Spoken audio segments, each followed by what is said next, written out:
Good evening, good afternoon, ladies and gentlemen, dear shareholders. It's a great pleasure to have you, all of you here for this important event. It's always a great opportunity for all of us to have a constructive and fruitful dialogue. I'm joined by Mr. Luca, the CEO of the group, Mr. Thierry Piéton, our CFO, Mrs. Quitterie de Pelleport, the group's chief legal officer. We're also pleased to have here on the front row the members of the board of directors, members of the executive committee, the statutory auditors, and the two shareholder representatives who will act as scrutineers. I should also like to inform you of the presence of a bailiff. I'll now give you some legal information for the holding of this AGM. I remind you that the notice of this meeting was published in the Bulletin des Annonces Légales Obligatoires and in the Legal Gazette on the 31st of March 2023. Registered shareholders, holders of FCPE units, and the statutory auditors were convened by post or by email. I now turn to the composition of the bureau of this meeting. In my capacity as chairman of the board of directors, it will be for me to chair the meeting. The functions of scrutineers will be carried out by the French state, represented by Mr. Victor Cauchois, and Amundi, the company, represented by Mr. Edouard Dubois, and the function of secretary of the AGM by Mrs. Quitterie de Pelleport. And the bureau is thus constituted. All legal documents have been deposited on the desk in accordance with the legal provisions and made available to the shareholders. As from the convening of this meeting, these documents are recognized as being in order by the Bureau. The notice of the meeting, including the agenda and the texts of the resolutions, as well as the documentation required for this meeting, have been made available on the company's website. It's been confirmed to me that since more than a quarter of the shares comprising the share capital and having the right to vote are represented today, the meeting can therefore legally deliberate on both the ordinary and extraordinary resolutions on the agenda. The secretary of the meeting will provide you with the final figures just before the vote on the resolutions. I'd like to point out that this meeting is being filmed and broadcast on the Renault Group website. In a moment, I'll give the floor to Luca who will tell you about the transformation of our group and the steps Renault is taking to deal with the different revolutions our industry is undergoing today. But first, I'd like to share some thoughts with you.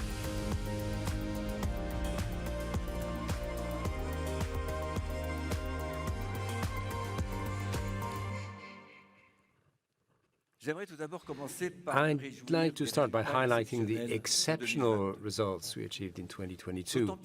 They're all the more exceptional because they were obtained in the context of crises that were extended: the semiconductor crisis, supply difficulties, geopolitical tensions, and even aggravated thing of inflation, the energy crisis, and of course this terrible war in the Ukraine.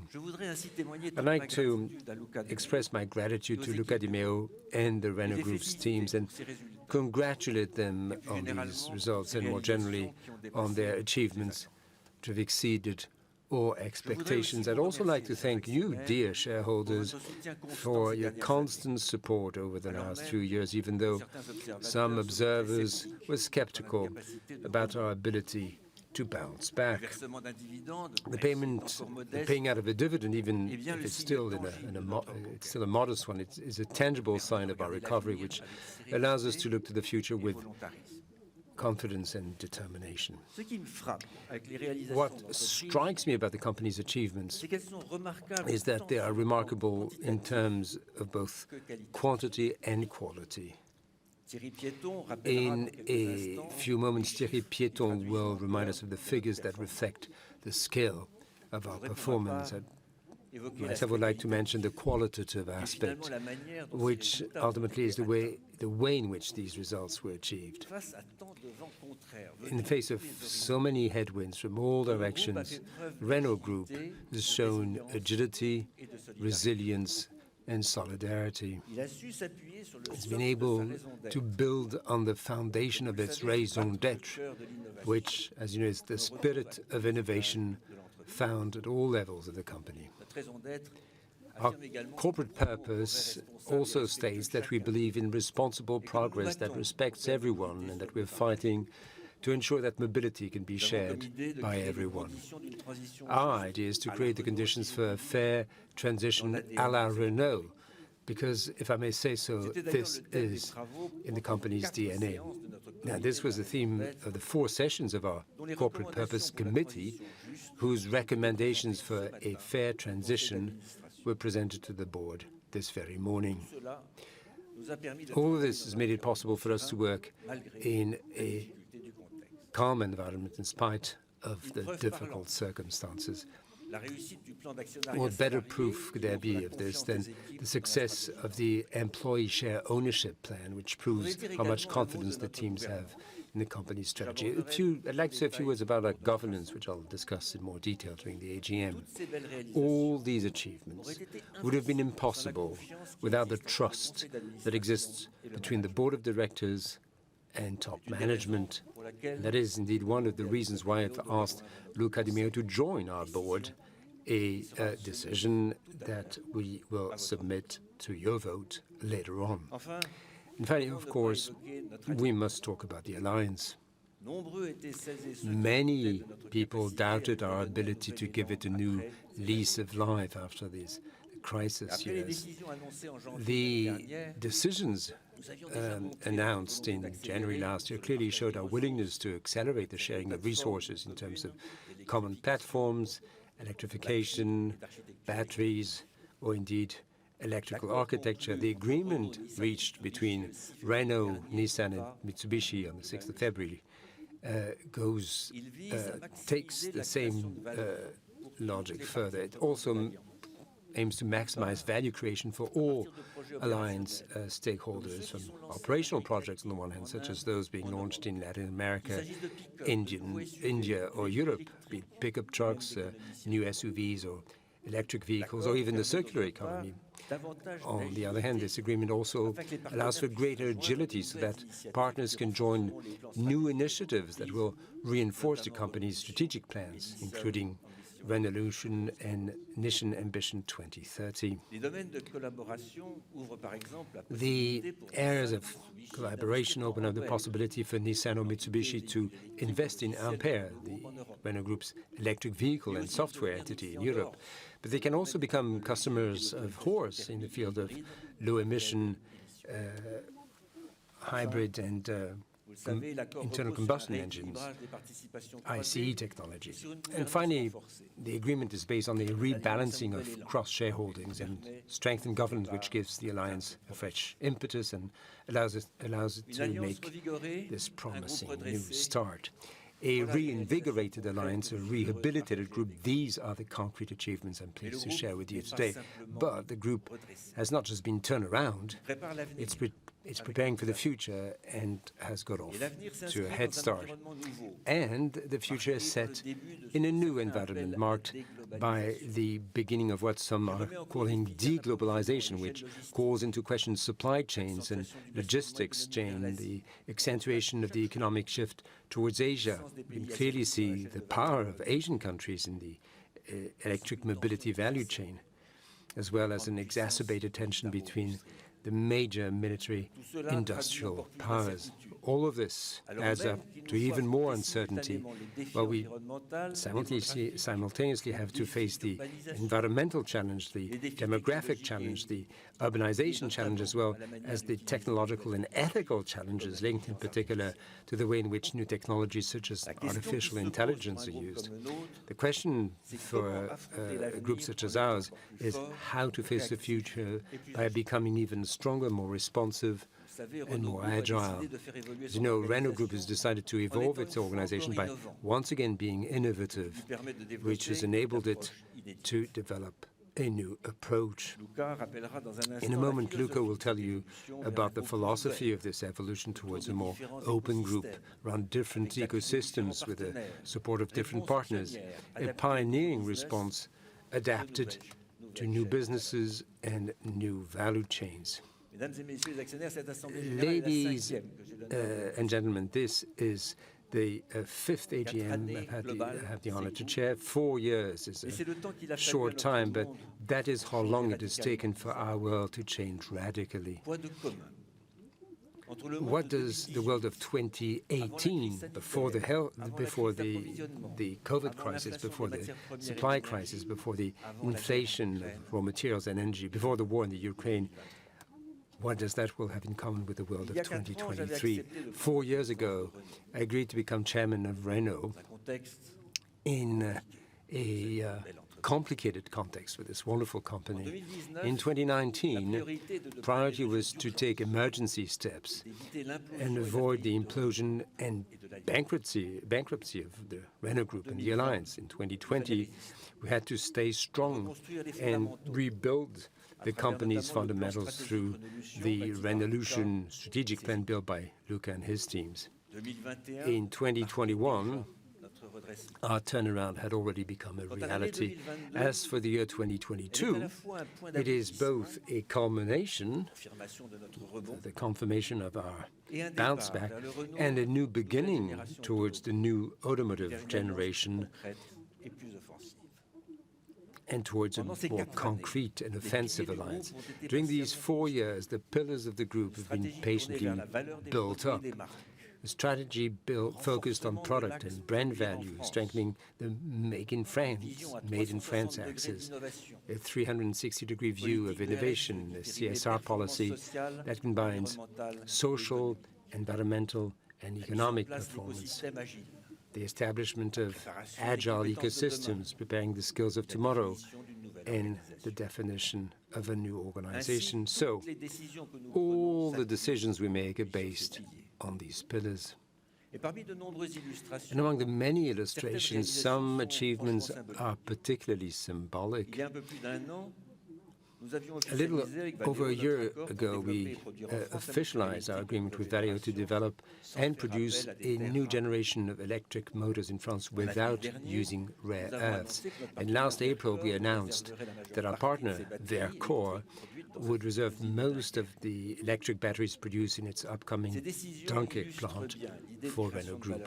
These decisions clearly illustrate the idea of creating value in France within the framework of our electricity ecosystem, which brings together a large number of partners, both industry leaders and startups, in conjunction with regional players and territories, which makes it possible to bring together all the conditions needed to be at the forefront of environmental challenges and sustainable mobility. On 15 December, the Board of Directors proposed the renewal of my mandate. You will vote on this proposal later on. If you do approve it, I will continue to work to ensure that the group completes its formidable recovery within the framework of a reconfigured alliance. Ladies and gentlemen, thank you for your attention, and I will now hand over to Luca de Meo.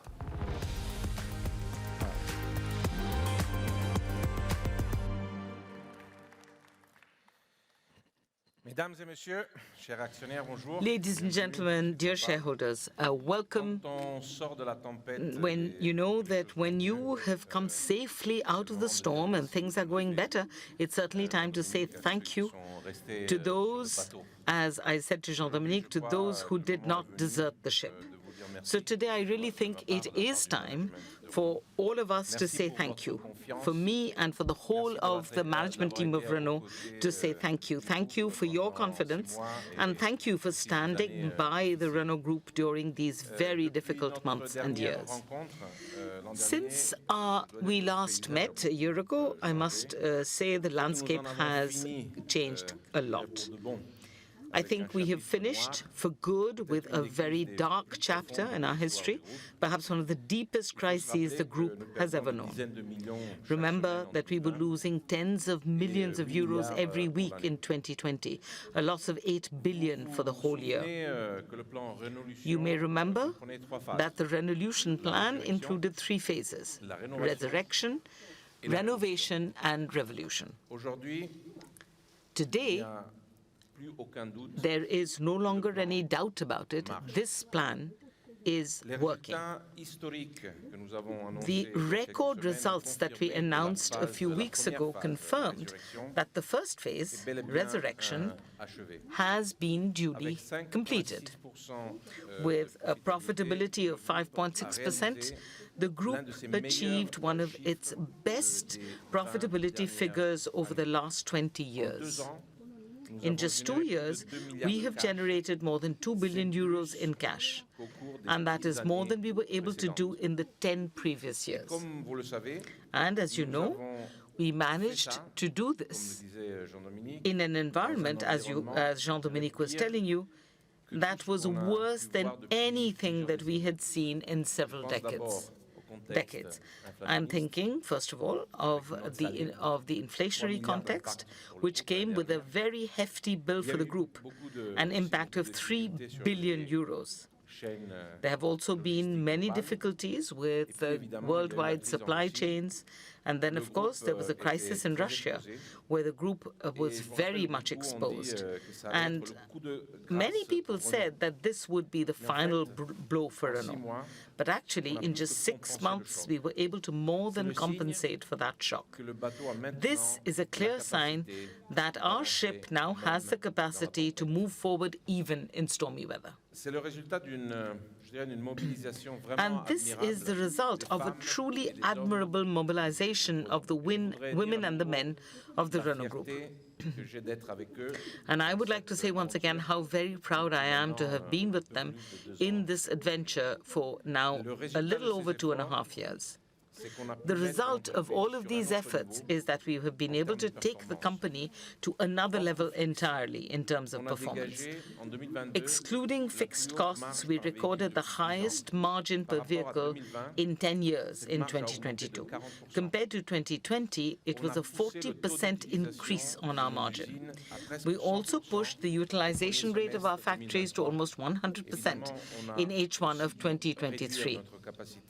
And of course, we had, because we were able to reduce our capacity by 1.2 million units from 2019 onwards.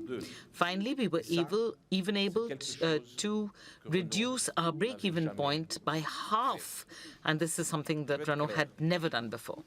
I want to make this extremely clear. All of this discipline that we have demonstrated is something that we will continue to show, and we are aiming even higher.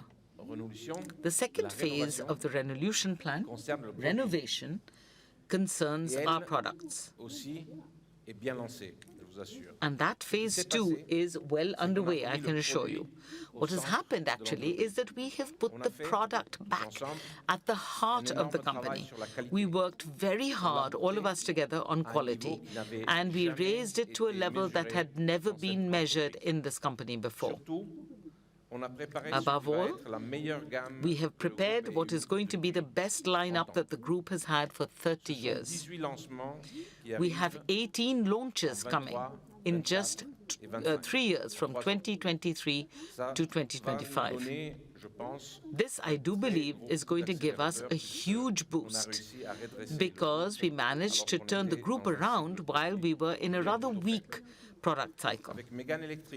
With the Mégane Electric, with Austral, we have already given the world a first glimpse, but that was just the beginning. Just the starter, if you will. And the main course is about to arrive. You've probably already heard what we're planning with the Renault 4, the Renault 5, the Scenic, because we have already talked about them to the media. But I can tell you that there are many other very pleasant surprises awaiting you over the months to come. Recently, we revealed 3 of these surprises. First of all, the new Jogger. This is a very important step that Dacia is taking towards affordable electrification for everyone. And I'd like to especially thank the Dacia teams, who are really doing a remarkable job and have been for the last few years. We also revealed the new Espace. It's a voiture à vivre, or a lifestyle car, updated with today's technology, with hybrid efficiency and connectivity. And most recently, we unveiled new Clio. And this new Clio is simply going to continue a huge love affair with a car that has already sold over 16 million units.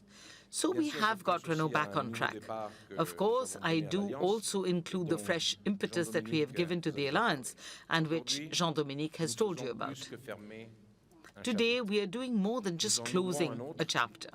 We are also opening up a whole new chapter. And the game changer is what we announced in November. We are pushing to make Renault into a next-generation car company.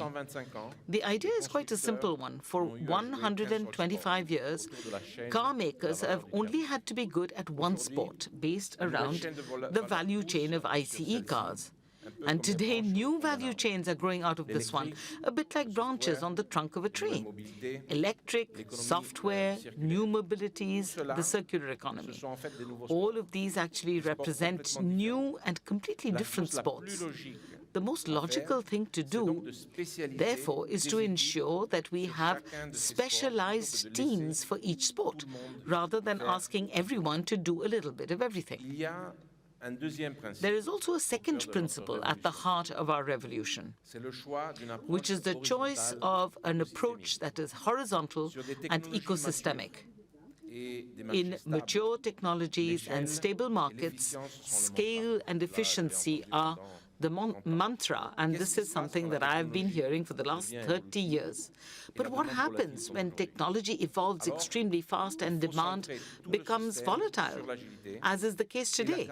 Then you have to focus the whole system on agility and the capacity to innovate, so that you can seize opportunities and take the sharp hairpin bends without veering off the road. The horizontal approach is also precisely to partner with the best, with those who have a chance of finding the right technology.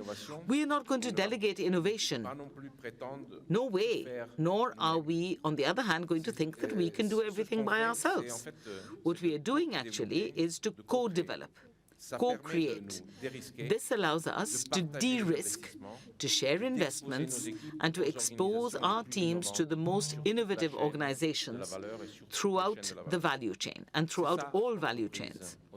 That is what a next-generation car company looks like. It is a company whose business model is focused on high-growth, high-profitability segments. And it's also a company that is less dependent on the traditional automotive value chain. That is why we have created 4 compact and agile teams dedicated to the new sports of mobility. They are Ampere, Alpine, Mobilize, and the future is neutral.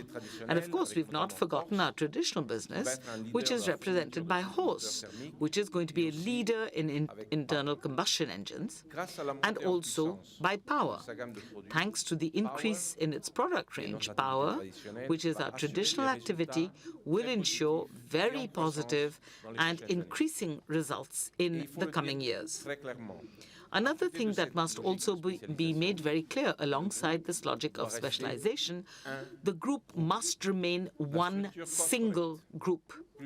The corporate structure, which will be made lighter and simpler, still has its mission of strategic orientation, of support, and also of business coordination. So the next-gen automotive company is also an open company. The network of partnerships, we've quoted a couple of them, that we have built up with our horizontal approach across value chains is actually a rather unique network.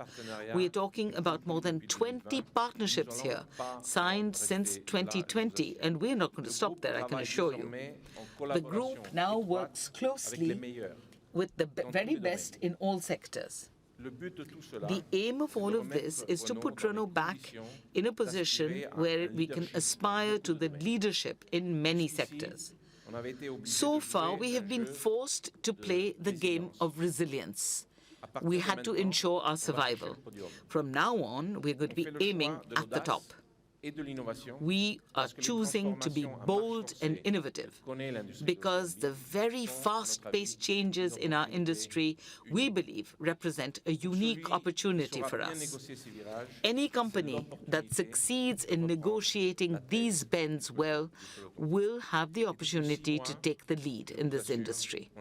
And for the past 6 months, I can assure you, we've been moving forward very quickly. First of all, Horse is taking shape. Its management team was appointed just a few weeks ago. It was also announced that Aramco, after GD, was taking part in this adventure, and this adds even more credibility to the whole story. The necessary legal entities have been created in each of the 7 countries where Horse will be present, and we will be ready to start operations within the next few months. What about Ampere, our electric vehicle and software champion? Well, there again, the project management team has been appointed. We're also exploring the possibility of involving other strategic investors in addition to Qualcomm. We are considering the possibility of opening up the company's capital, and we will be holding a capital market day over the next few months. For Mobilize now, we are moving towards strengthening our activities in the world of leasing, and we also want to extend our coverage of the value chain by developing service offers around energy. Then we have the future is neutral. Here, our ambition is to cover the entire value chain of the circular economy. We are already generating a turnover of 840 million euros through Indra, Gaia, and Boon Cominor. And the next step is to invest in battery recycling. We already have a partnership in the pipeline, and discussions with strategic investors on opening up the capital are today moving in the right direction. Finally, the Alpine project is also progressing very quickly. We are, in terms of the product, the new range, the new lineup is very much in development. After the A110R and the reveal of the A290 Beta 2 days ago, Alpine will be unveiling 2 new models over the next 2 years. The goal is to have 6 models and a 100% electric lineup by 2027. And to enter the US market, and perhaps even China, 2 vehicles are being prepared in the larger car segments. By the end of the year, we should be able to announce new partnerships to further boost Alpine's international expansion. And we are also reviewing potential investors today. Now, at the group level, we are at the corporate structure level, we are also creating a digital twin of the entire company. We're actually the first company to do this. In concrete terms, what we are doing is we are developing, through strategic partnerships, 6 digital platforms, and they will enable us to manage the company's major processes. For example, with Dassault Systems, we are completely digitizing product development using the 3D Experience platform. This will represent 200 million euros of savings per year from 2026 onwards. The same thing is being done for the finance department with SAP for HANA, with an expected productivity saving of 200 million euros per year. And we are also setting this up for our after-sales service with Tekion and for industry and end-to-end logistics with Google. Our partnership with Google will contribute to a 30% reduction in energy consumption that we are aiming at in our factories by 2025. And all of these 6 platforms will be connected to each other. The aim is to break down silos, to harmonize data so that it flows very smoothly throughout the group, and to increase the speed of decision-making, improve our productivity and simplicity as well. At the forefront of this very advanced digitization of the company, there are also incredible prospects for the application of AI to increase the group's capacity for anticipation and its adaptation tenfold in an environment that is changing faster than ever. Finally, we are today in the process of making Renault the most committed manufacturer to ensure that future mobility is driven by fair innovation, which forgets neither the environment, nor our customers, nor our employees. Last year, we were ranked 2nd in the automotive industry by the Vigeo Eiris Moody's rating agency. In terms of decarbonization, I am particularly proud to tell you today that the Renault Group has achieved something that no one else in our sector has managed. We reduced the group's overall footprint by 25% between 2010 and 2022. This is the result of more than a decade of investment and very hard work. And it puts us on track, I believe, to achieve carbon neutrality in Europe by 2040 and worldwide by 2050. The group's transformation is accelerating this movement because it is creating life cycle decarbonization champions. For example, with the Future is Neutral, which helps us to accelerate the percentage of recycled materials used in our vehicles. For example, also with Ampere, which will have a carbon-neutral industry by 2025. Or, for example, with Mobilize, which is there to innovate on the use of batteries in their second life cycle. As far as inclusion is concerned, Renault University is developing a skills transformation program for the new mobility value chain professions that is quite unique in Europe. And we are extending this program beyond the group. We are talking here about 20,000 people, including 15,000 Renault Group employees who will be trained between 2021 and 2025 on subjects such as cybersecurity, software, vehicle electrification, the circular economy, etc. Finally, the third pillar of our ESG strategy is safety. Detect, guide, act, rescue. These are the key words. The Mégane E-Tech is spearheading this effort with its intelligent adaptive cruise control, with its battery safety system, especially built for electric vehicles, and lastly, with the rescue code developed in partnership with the fire brigades of 17 countries. And Austral goes one step further with predictive predictive eco-driving assistant, while the future Scenic will feature our safety score. And now I would like us to show you this video on Renault's climate plan, which is at the heart of our ESG strategy. Renault Group is committed to an ambitious climate transition plan to build the next generation automotive company. Our ambition is to achieve carbon neutrality in Europe in 2040 and by 2050 worldwide. Our goal is to provide everyone with more sustainable, safe, and accessible forms of mobility. Our plan is crystal clear. We will transform our industry while minimizing our impact on the climate and natural resources. We act at every stage of a car's life cycle, from cradle to cradle, because our cars must become the very first resource of our cars. And all of this starts as soon as we design our cars.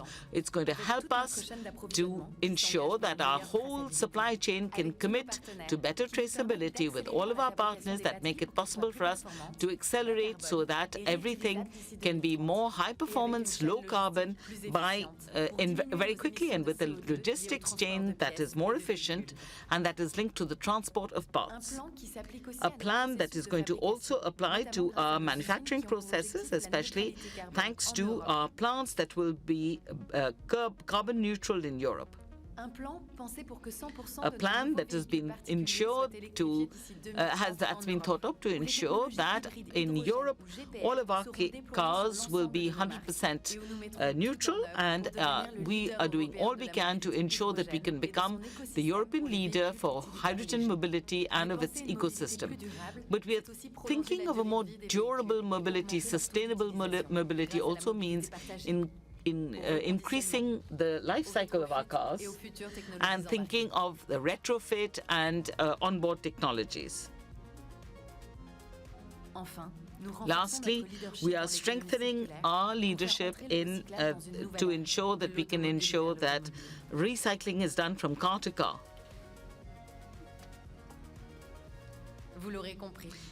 So this is quite clear now. Renault Group is at Renault Group, the climate is an integral part of our plan to create sustainable value and to ensure fair innovation that serves everyone.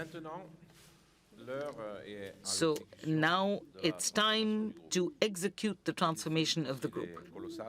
I think this is a colossal challenge, but Renault teams are driven by a confidence and a desire that can only be found in those who have had to overcome an existential crisis.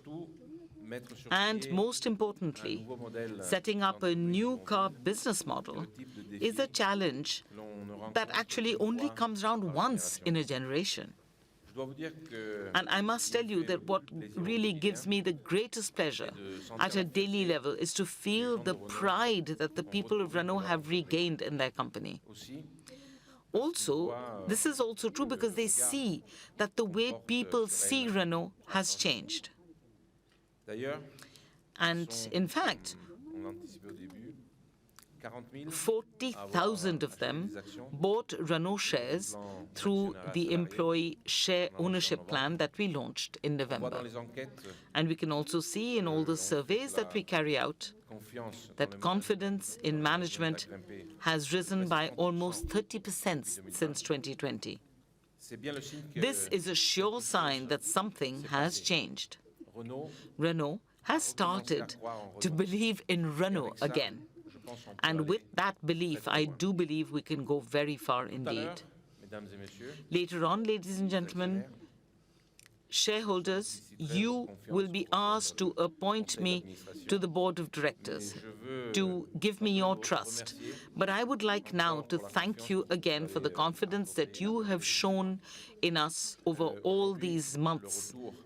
And today, the fact that we can pay out a dividend again is the result of all the work that we have done together. And we are quite determined that it will not stop there. And now I would like to give the floor to Thierry Piéton, our CFO.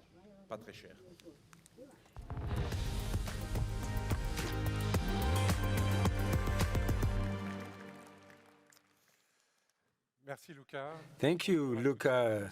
Good afternoon, everyone. I'm delighted to be with you today to comment on the financial results for the year 2022 before discussing sales trends and first developments of 2023. As Jean-Dominique and Luca pointed out, 2022 was a challenging year for the automotive sector as a whole, which was impacted by inflation, the continuing semiconductor crisis, and indeed challenges on the supply chains. For Renault Group in particular, we also had to implement the sale of our Russian operations within a very short time frame. In this context, the group has been extremely resilient and has achieved levels of profitability and cash generation that exceeded our financial outlook and indeed exceeded market expectation.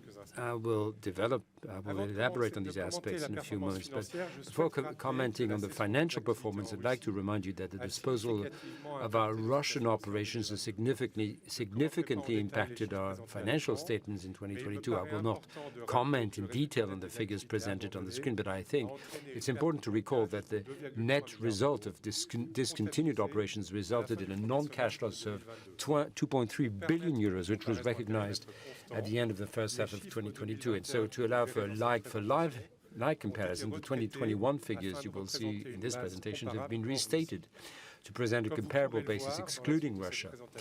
As you'll see in the rest of this presentation, our performance in 2022 was more than compensated for the impact of Russia. Few observers would have bet on this assumption only a few months ago. In 2022, Renault Group sold 2.1 million vehicles, down 5.9% from 2021. However, it's important to note that group sales in the C segment rose 23% over the period in Europe to more than 420,000 units. This amounted to 39% of sales by the end of 2022, confirming the success of our offensive in this profitable segment for both Renault and Dacia. The Renault brand, more exposed to the semiconductor shortage, sold 1.4 million vehicles in 2022, down 9.4%. However, the brand has made significant progress in Europe in high value-added segments, electrified vehicles, private sales, and the C segment, thanks in particular to the success of Mégane E-Tech and Arcana. Dacia is one of the few consumer car brands that experienced growth in Europe in 2022, with more than 570,000 vehicles sold, up nearly 7% over the period. This performance once again proves the success of the brand's positioning with a unique price-performance ratio in the market. Dacia has benefited from the launch of 4 new models in 16 months, Sandero, Spring, and Duster in 2021, and Jogger in 2022, each of which contributed to the brand's growth in 2022. Alpine achieved a new sales record with more than 3,500 vehicles sold, up 33% compared to 2021. The brand was driven in particular by the success of limited editions of the iconic Alpine A110. Finally, our backlog at the end of 2022 has reached record levels at 3.5 months. Group revenues increased by 11.4% in 2022 compared to 2021, reaching 46.4 billion euro. At constant exchange rates, this increased by 12.4%, more than offsetting the impact of the sale of our Russian activities. Automotive sales rose by 11.4% to 43.1 billion euros. In 2022, it mainly benefited first from a price effect of nearly 10 percentage points directly linked to the continuation of our commercial policy focused on value rather than volumes, price increases to offset cost inflation, and the optimization of commercial discounts. And secondly, a mix effect of around 3 percentage points linked to the offensive of the Renault and Dacia brands in the C segment. Mobility services contributed to 35 million euros for the full year 2022, up from 24 million the previous year. And our financial captive, bank Mobilized Financial Services, generated 3.2 billion euros in revenue, up more than 10%. This was primarily due to higher interest rates and an increase in the average amount financed per vehicle. I'd like to turn now to the group's operating margin. This has more than doubled in 2022, amounting to 2.6 billion euros, or 5.6% of revenue, up 2.8 percentage points compared to 2021. Margin reached 4.7% in the first half of the year and improved further in the second half, reaching 6.4%. As already mentioned, the commercial policy implemented and the product offensive enabled the price mix enrichment effects and productivity to more than offset the rise in raw materials and costs as a whole. The operating margin for the automotive business was positive at 1.4 billion euros, or 3.3% of automotive revenue. Our financing business, Mobilized Financial Services, contributed 1.2 billion euros to the group's operating margin, the highest margin in absolute terms ever achieved. This further demonstrates the value of this business to the group. The chart tracking operating margin speaks for itself and demonstrates once again the benefits of our transformation plan on the group's profitability. The levels presented are still lower than those of some of our competitors, but this is only the beginning, and we'll continue on this path to achieve our ambitions. I'll now continue with the income statement. Other operating income and expenses amount to minus 0.4 billion euros compared to minus 0.3 billion euros a year earlier. Asset impairments and restructuring costs were stable compared to 2021. They were partially offset by asset disposals to the tune of 202 million euros, which, as last year, mainly concern the sale of group sales subsidiaries, some of our Renault Retail Group branches, and real estate. We had a charge of 480 million euros, essentially due to hyperinflation in Argentina, minus 295 million in 2021. Associates with group results came to 423 million euros in 2022, slightly less than 2021. Nissan contributed 526 million euros compared to 380 million. Other associates negative to 103 million euros compared to the positive impact of 135 million euros in 2021. This is mainly due to the impairment of Renault Nissan Bank's shares in Russia. Taxes represented an expense of 533 million euros compared with 575 million euros in 2021. The increase in taxes due to higher pre-tax income was more than offset by the year-on-year change in exceptional items. Finally, the group's net income from continuing operations stood at 1.6 billion euros, almost 3 times the level achieved for the whole of 2021. And as mentioned at the beginning of this presentation, net income from discontinued operations amounted to minus 2.3 billion euros. In 2022, the group generated a record level of operating free cash flow from 2.1 billion euros compared with 1.3 billion in 2021. This achievement is mainly due to the significant improvement in the automotive margin, the dividend paid by Mobilize Financial Services, and the asset disposals completed during the year. This is the highest level recorded in the last 17 years. This performance is all the more remarkable since it was achieved with only 2.1 million vehicles sold during the year.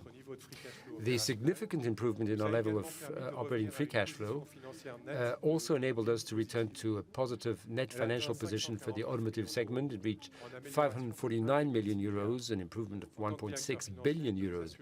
As a CFO, I can assure you that it is an important milestone for the group. I'd like to comment on the automotive liquidity reserves. They remained at a very comfortable level in 2022 at 17.7 billion euros. We carried out 2 bond issues on the Japanese markets on very competitive terms. In particular, we carried out the group's first ever issue to retail investors for 1.4 billion euros, the second largest issue ever carried out on this market by a non-financial institution. A word about loans guaranteed by the French government. 1 billion in the first half of 2022, in addition to the repayment, the annual repayment in the second half, was paid out by Renault. As of the date of this meeting, the balance of loans guaranteed by the French state to be repaired by the group amounts to only 330 million euros, which will be repaid before the end of this year. In November last, we announced our intention to reinstate the payment of a dividend in 2023. We will therefore submit today for your approval the payment of a dividend of 25 cents per share for fiscal year 2022. Our policy is clear. We want to gradually increase the dividend with the medium-term objective of reaching a payout ratio of 35% of net income group share once we've achieved our priority of returning to an investment grade rating. Let's move on to 2023 and discuss the group's sales performance in the first quarter. The group registered 535,000 vehicles in the first quarter of 2023, an increase of more than 14% compared with the first quarter of 2022, restated for Renault Russia and afterwards volumes. In Europe in particular, sales rose by more than 27% in a market that grew by 16%. The Renault brand sold 335,000 vehicles, up nearly 9%, while Dacia recorded exceptional sales growth of more than 34% with 172,000 vehicles sold. Group revenues rose by almost 30% in the first quarter of 2023 to 11.5 billion euros. At constant exchange rates, they were up 32.5%. These figures illustrate our continued focus on value, pricing, and channel discipline. Naturally, this approach is increasingly supported by the success of our new models, which Luca mentioned. The group's order backlog remains at record levels in absolute terms. It amounted to 3.3 months of sale at the end of March. To conclude this presentation, I'd like to share with you our financial outlook. We are maintaining our assumptions of moderate growth for the European market and stability for our markets outside Europe. We confirm our financial outlook for 2023 with group operating margin upwards of 6% and free cash flow from operations for the automotive segment of 2 billion euros or more. First quarter results reinforce our confidence and determination to achieve our financial objectives for the year, but also in the medium term. Thank you for your attention. I'd like to turn to Mr. Loïc Vallière from Mazars to present a summary of the reports of statutory auditors. Thank you.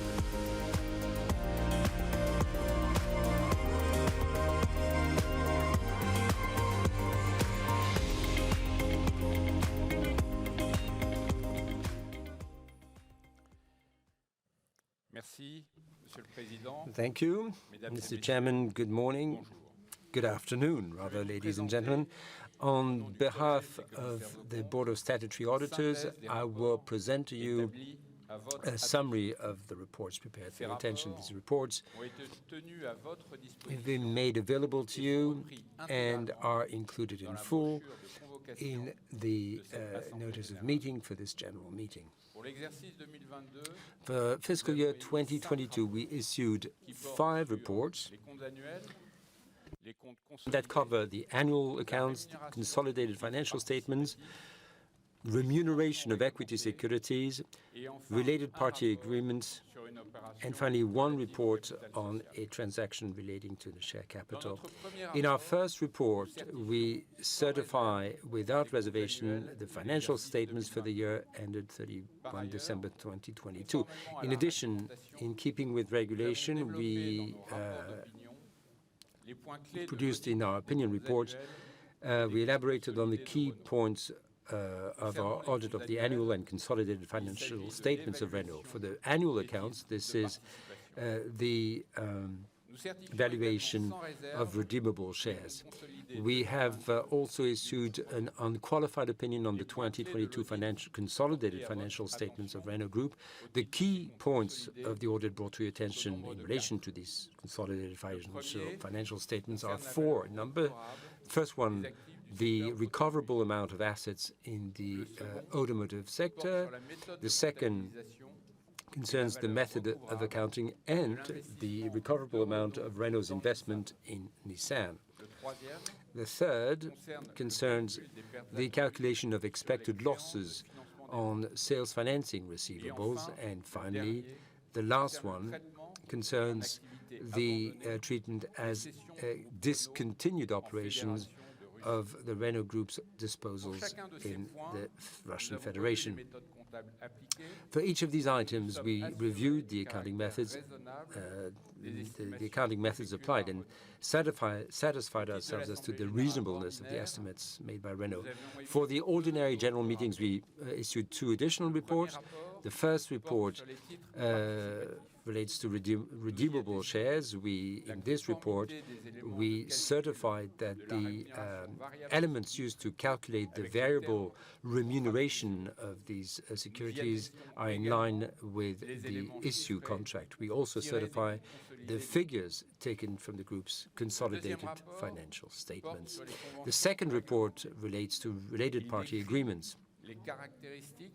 This describes the main terms and conditions of the agreements of which we have been informed between your company and its corporate officers, or between the company and companies with common directors. We have not been advised of any agreements authorized by your board of directors during the past year, which would need to be submitted for your approval at this general meeting. The agreements already approved by your AGM and whose execution continued during the year 2022 are recalled in our report. And finally, in connection with the extraordinary part of your general meeting, we have issued a special report concerning a resolution that may affect your share capital. This transaction is in accordance with the conditions set out in the French Commercial Code. Our report does not include any particular remark or observation to bring to your attention. Mr. Chairman, ladies and gentlemen, thank you for your attention.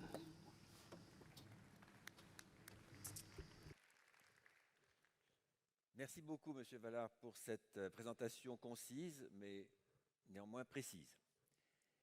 Mesdames et messieurs, chers actionnaires, dans les périodes difficiles. Thank you for these detailed presentation. Ladies and gentlemen, as you know that in these matters, governance is key, and this is indeed the base on which we can work in trust and confidence. Without that, nothing sound can be built.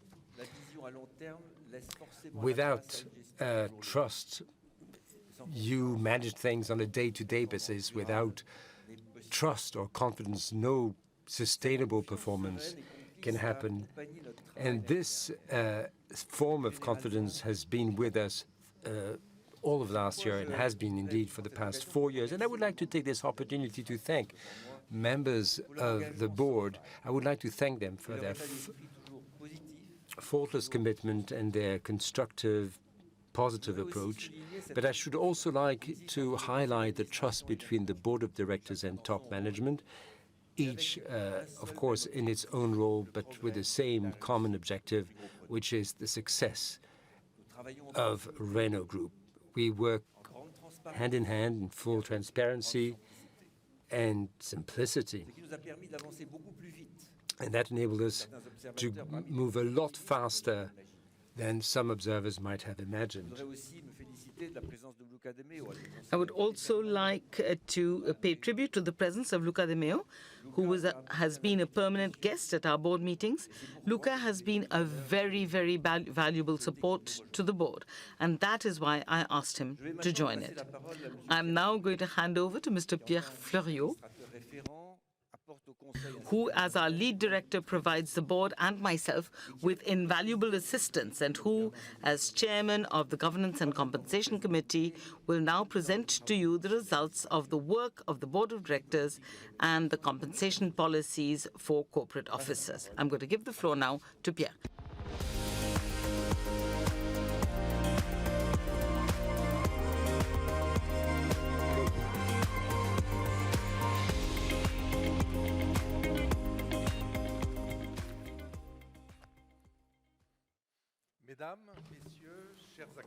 Ladies and gentlemen, dear shareholders, it is my pleasure, my capacity as chairman of this committee, to present you a summary of the activities of the board and compensation paid to corporate officers. And I'll say a few words also about the employee share ownership plan. Let's start off with the work of the board of directors. A few words come to mind. Intensity and steadiness. Intensity because there were as many as 12 meetings compared with 9 last year, 17 meetings of the various committees. There was strong attendance since we have an attendance rate of upwards of 95% at meetings of the board and committees combined. To highlight some of the main themes addressed, just to give you an idea of the intensity of the work. The first theme was the disposal of activities, of operations in Russia. The board of directors met as early as 24 February 2022 with a view to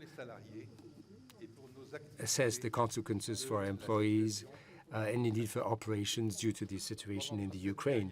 During that period and in the weeks that followed, there were meetings with top management that enabled us to monitor the situation, and indeed negotiations which led on 11 May 2022, with the approval of the board of directors, of withdrawal from operations in Russia. There was a second example, and that is the alliance. The board of directors throughout the year 2022 and right up to the announcement of the agreement signed on 6 February 2023, reported on talks with Nissan and Mitsubishi to lay the new foundations for the alliance. These talks also led to joint meetings between members of the Renault board, the Nissan board and the Mitsubishi board, first in January 2022 in a video conference meeting, but also in October in an actual meeting in presence in Japan with the whole board of Renault traveling to Japan. Second example, this strategic seminar. This principle was officialized, as it were, to support all strategic development. This seminar then also includes site visits, and so we went to Douai to visit the electric plant, and that, of course, is a key aspect of electricity. We went to the Techno Center not just to admire the new models on the stage, but also those that you haven't seen yet, but that you will see someday. And so these strategic seminars also had these site visits with emphasis on our ESG strategy and the review of recurring issues, governance, compensation, and the group's financial position. So needless to say, we have come a long way with the Renault board, and that is quite remarkable indeed. Now, membership of the board of directors. Who sits on the board? There are 2 renewals, 1 new entry, and 1 exit. 2 renewals, Jean-Dominique Senard, and that's resolution number 6, for you to vote on. And so the governance committee and the Renault board strongly support the renewal of Jean-Dominique Senard's mandate, which, if you do renew the mandate, means that he will be reappointed as chairman of the board. And Annette Winkler, who chairs the Committee on Strategy and Sustainable Development, her renewal is up for you to vote on in the 7th resolution. And there again, the governance committee and the board also strongly support that. A new, well, not exactly a new person, but as a director, this is a new position for Luca. And there again, the board and the committee strongly support that. And then one departure, Frédéric Mazella, because of his many other commitments, will be leaving us. Well, leaving us, he remains close to us, and well, the successful launch of his new entrepreneurial ventures is the reason why he is stepping down. But we would very much like to thank him for his very valuable help and support he has extended to the group. So, well, that's once you've voted on these 6th, 7th, and 8th resolutions, you can see on the next slide the new composition of the board after this AGM. The number of directors has not changed. There's a slight change in membership. You have 16 directors, 4 employee representatives, 2 representatives of the French government, 2 representatives of Nissan, 6 independent directors, 1 independent chairman of the board, and Luca in his capacity as CEO. In percentage, we have a ratio of independent directors of 58.3% and about 42% of women. So that is a snapshot, as it were, of the new board as submitted to your vote. That will take us to the second part of this presentation, looking at the compensation packages for executive officers, starting off with the chairman of the board for 2022, 450,000 euros in fixed compensation without any additional form of payment, any variable, any bonus or of any kind. For 2023, well, not much change. You can see the slide. We're still at 450,000 without any additional financial benefit of any kind. And so these are resolutions 10 and 12 that the Governance and Compensations Committee, as well as the board, these are proposals that we support and for which we request your vote. The next issue, and that is the compensation package for the Chief Executive Officer for the year 2022. So you still have the same standard items, 1.3 million in fixed compensation, the variable part of the compensation package capped at 150% of the fixed compensation. So that's 1.950 million, provided that all the performance criteria have been met, and you will see in a moment that this was the case for the year. This, of course, bonus I'm sorry, I'm talking about performance shares, yes. So the variable 1.9, then you have 75,000 performance shares, and they will be granted after your approval, and they are subject to a 3-year performance. And then the co-investment plan, which was introduced last year, makes it possible for the Chief Executive Officer to invest in these shares to the tune of 80% of the variable part of the bonus. Our Chief Executive Officer invested 298,000 euros to acquire upwards of 8,000 shares, and should the right conditions be met, the value of that co-investment is multiplied by 2. And so this is, these are the conditions for the financial package, for the compensation package for Luca Di Meo, as was decided and voted on last year. On the next page, you have the performance criteria that were defined for the variable part of Luca Di Meo's compensation for 2022, combining both qualitative and quantitative criteria. The quantitative criteria amount to 90%, and qualitative criteria for 60%, because the total is 150% of the fixed compensation compared to the fixed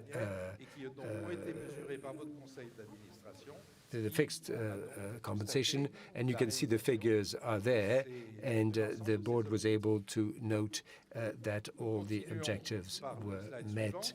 On the next slide, you have the Luca Di Meo's compensation package for the year 2023. Well, the features are the same with one addition. So the features, you have 1.3 million in fixed compensation, variable 150% of 1.3, so 1.95 million, but that's subject to performance conditions.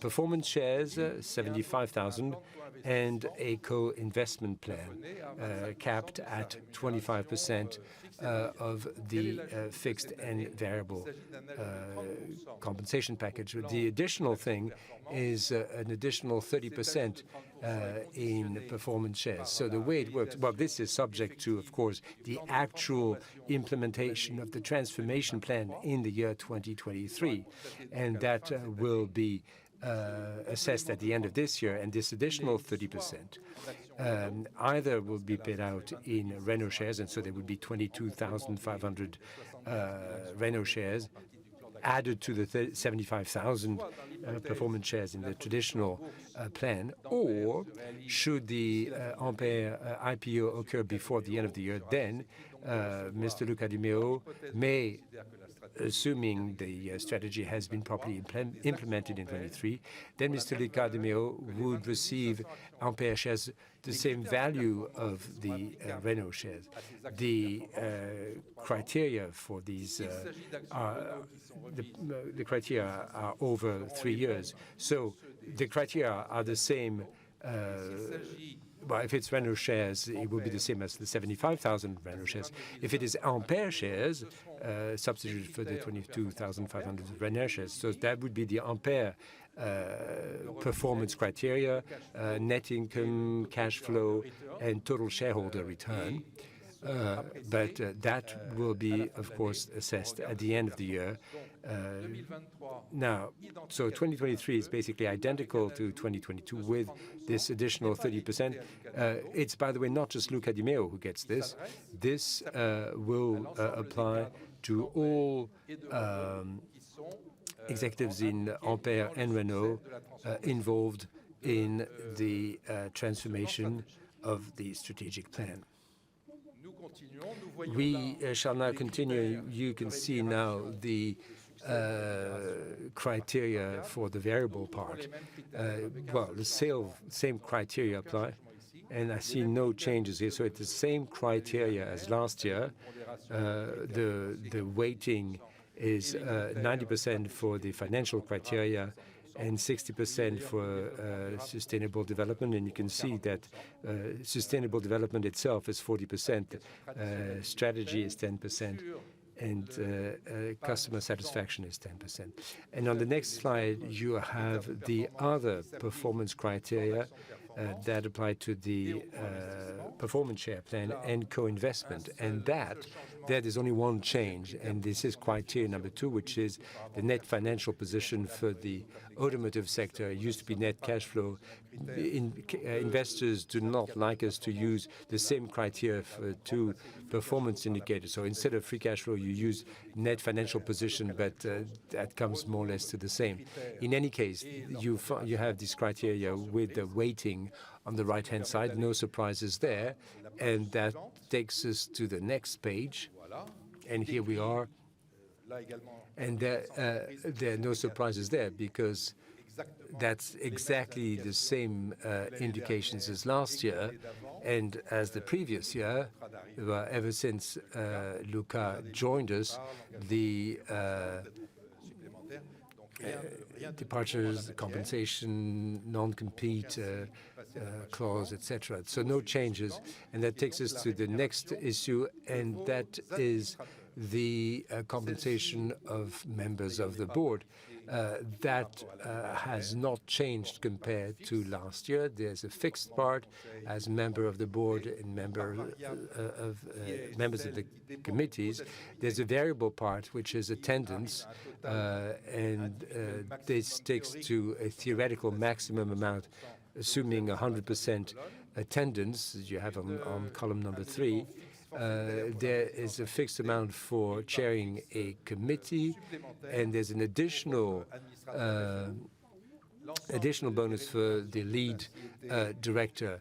All the items were paid out in 2022 to the tune of €1,133,750, which is considerably less than the initial budget, which was 1.5 million. That was for the year 2022.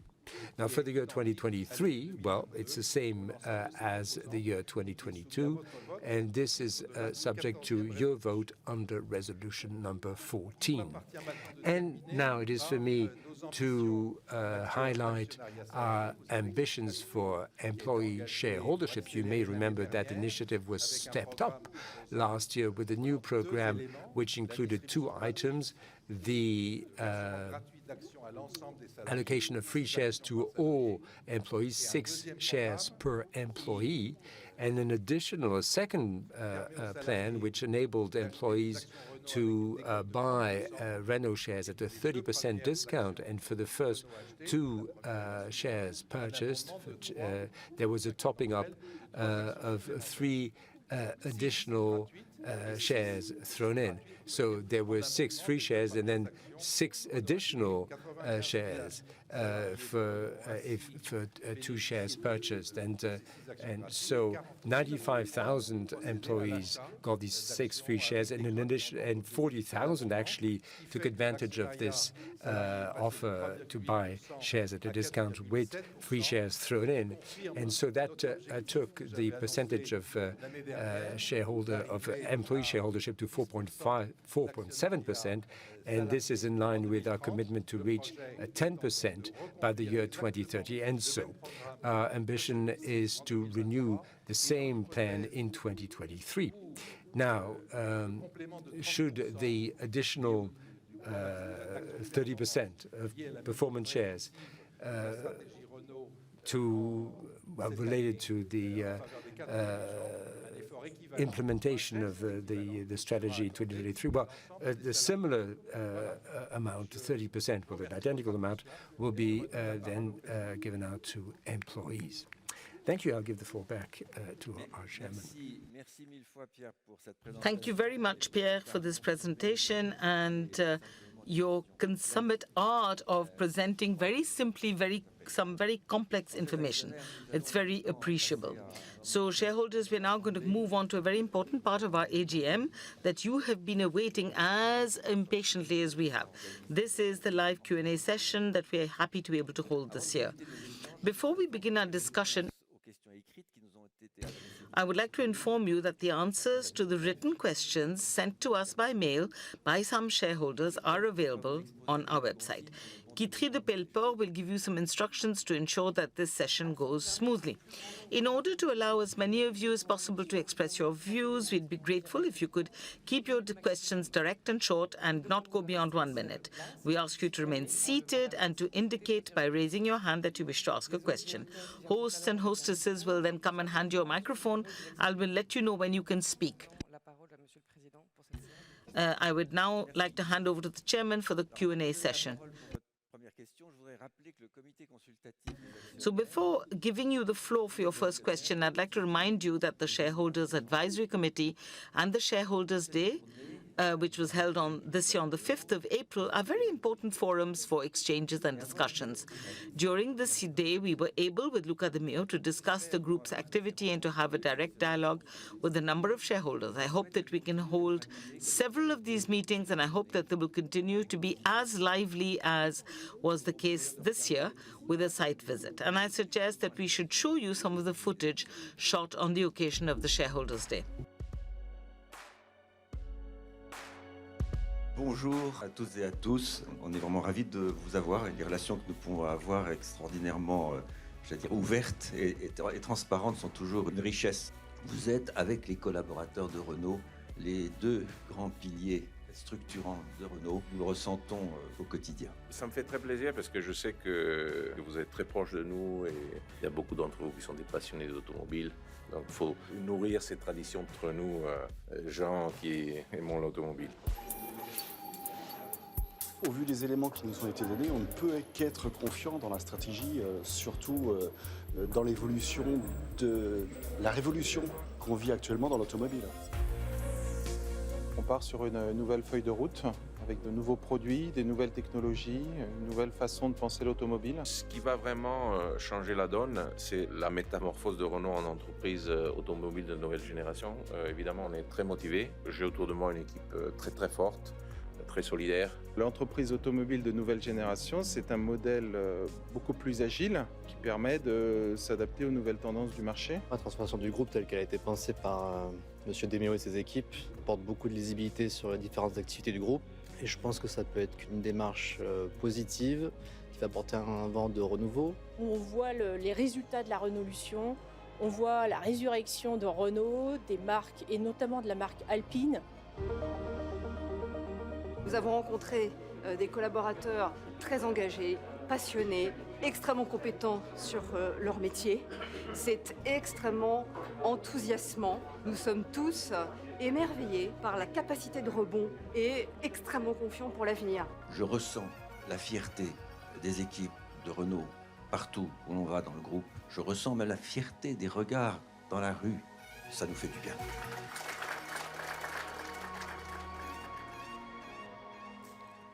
C'est une journée, je crois, très réussie.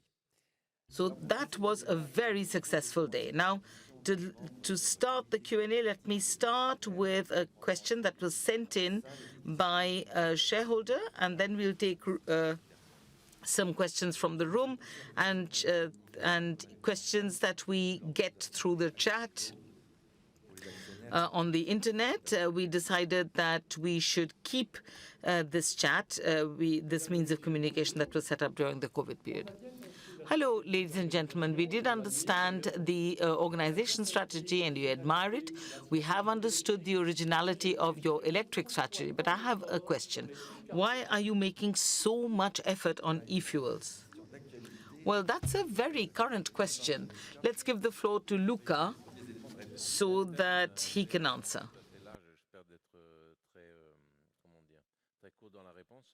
So, let me give you an answer. At the level of Renault or for the European Association of Car Makers, we consider that it's really important and the regulators tell us where they want us to go, but nobody knows how. So you have to ensure that engineers are creative enough to find the right solution. So if the enemy is CO2, for example, we have to find a way, either, whichever way we can, to achieve that reduction of CO2. And there's a predominating debate that says that electric cars can find the solution to this. So for me personally, many of my colleagues, even beyond Renault, believe that the fact that we are open to the discussion of e-fuels means that we can ensure carbon neutrality. We don't really know exactly how it's going to work, whether it is going to work, whether it's going to be just for premium cars or luxury brands like Ferrari or Porsche, because 1 liter of e-fuel is going to cost 20 euros. We've still got the time to think about it and to find the right solutions. That's what's important. You need to keep in mind that one of the things where Renault is positioned differently from other car companies and where we've been more ambitious is that we are looking at this whole subject with the idea of looking at this from the cradle to the grave, so and not just from the well to the wheel, because all regulations only look at well to wheel. And when you look at the whole life cycle, there are many cases where ICE cars, maybe with new fuels, can actually have an environmental balance sheet that is better than certain electric cars, for certain types of use anyway. So we are looking at everything. We do not have blinkers on, and we believe that the idea of low-carbon fuels, e-fuels, all of that cannot be left aside. There's another thing that we have to keep in mind, which is that all regulations talk about new generation products, all the products that are coming in the future. But we forget that on the planet there are more than 2 billion cars that are on the roads and that are all ICEs. So if we want to reduce the impact on the environment immediately, we have to look after that as well. And one of the ways to do that is to invent new fuels that these engines, these old engines from India to China to Latin America, can continue to use. So I think that this is a good opportunity from the regulation point of view. Okay, so what you're saying is we cannot have final opinions and we can't express them too firmly, because research and technology could take us in a totally different way. And in a few years, maybe the answers that people think are the ultimate answers may be completely wrong. I would add that, of course, this is Renault is still, for its part, really focused on becoming a leader in electric mobility. That's quite clear. So you know that what we're doing is ensuring that Renault has the right conditions to become 100% electric in 2030. Alpine is going into electric mobility, maybe a little bit of hydrogen. But we need to play on several levels, because just like Formula One race, you need to have a plan A, plan B, plan C. If there's a safety car, if it rains, things change. So I would say that the main project really is to become a leader in electric mobility. So there's a question that's come in online, which is, what do you plan in terms of new synergies with Nissan and Mitsubishi? It's Mr. Jean-Luc Baudelot who asked the question. Let me begin the answer, and then Luca will carry on. So, earlier both of us were talking about this new era of the alliance that was opened up by the new agreement that was signed in February.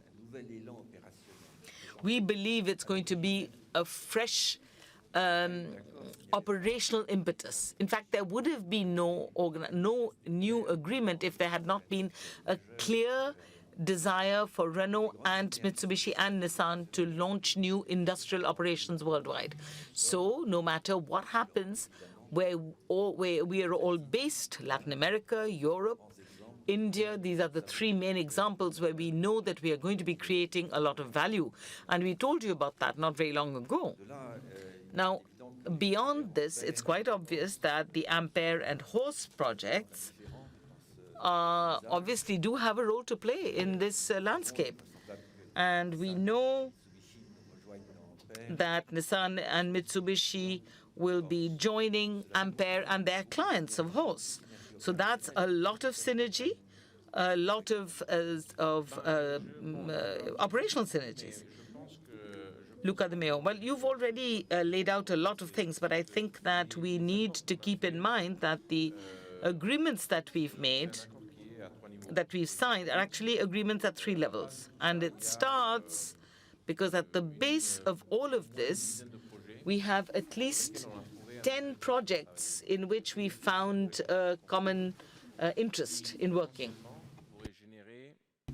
which could generate potentially hundreds of millions or even billions if we're good at this. So, and these I'm talking about figures per year for each of the companies in terms of value creation.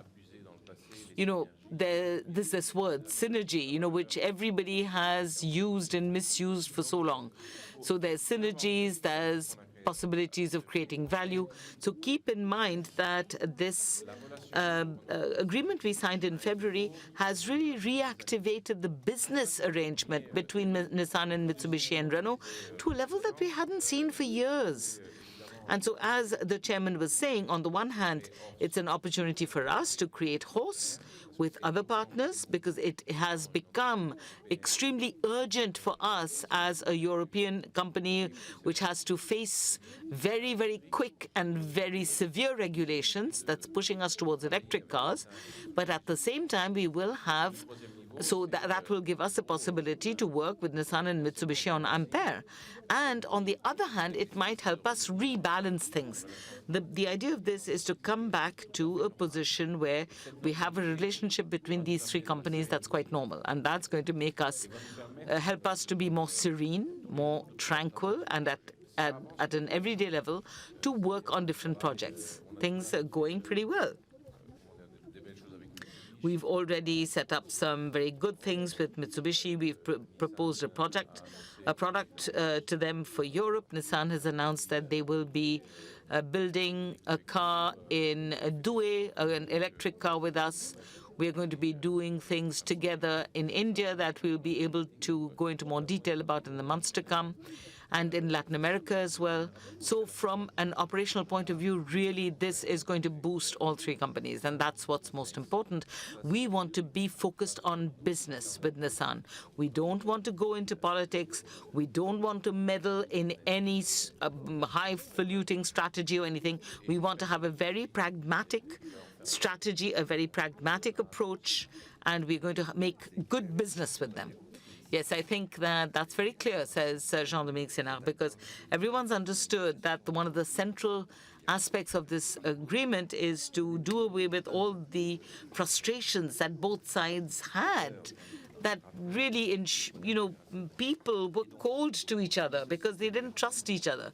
Thank God that period is now behind us. And as Luca has just said, we are now looking forward to a future that is bright with a lot of potential. Now, do you have any questions in the room? I can see mic number 5 here. That gentleman, yes, do please go ahead. Yes, hello?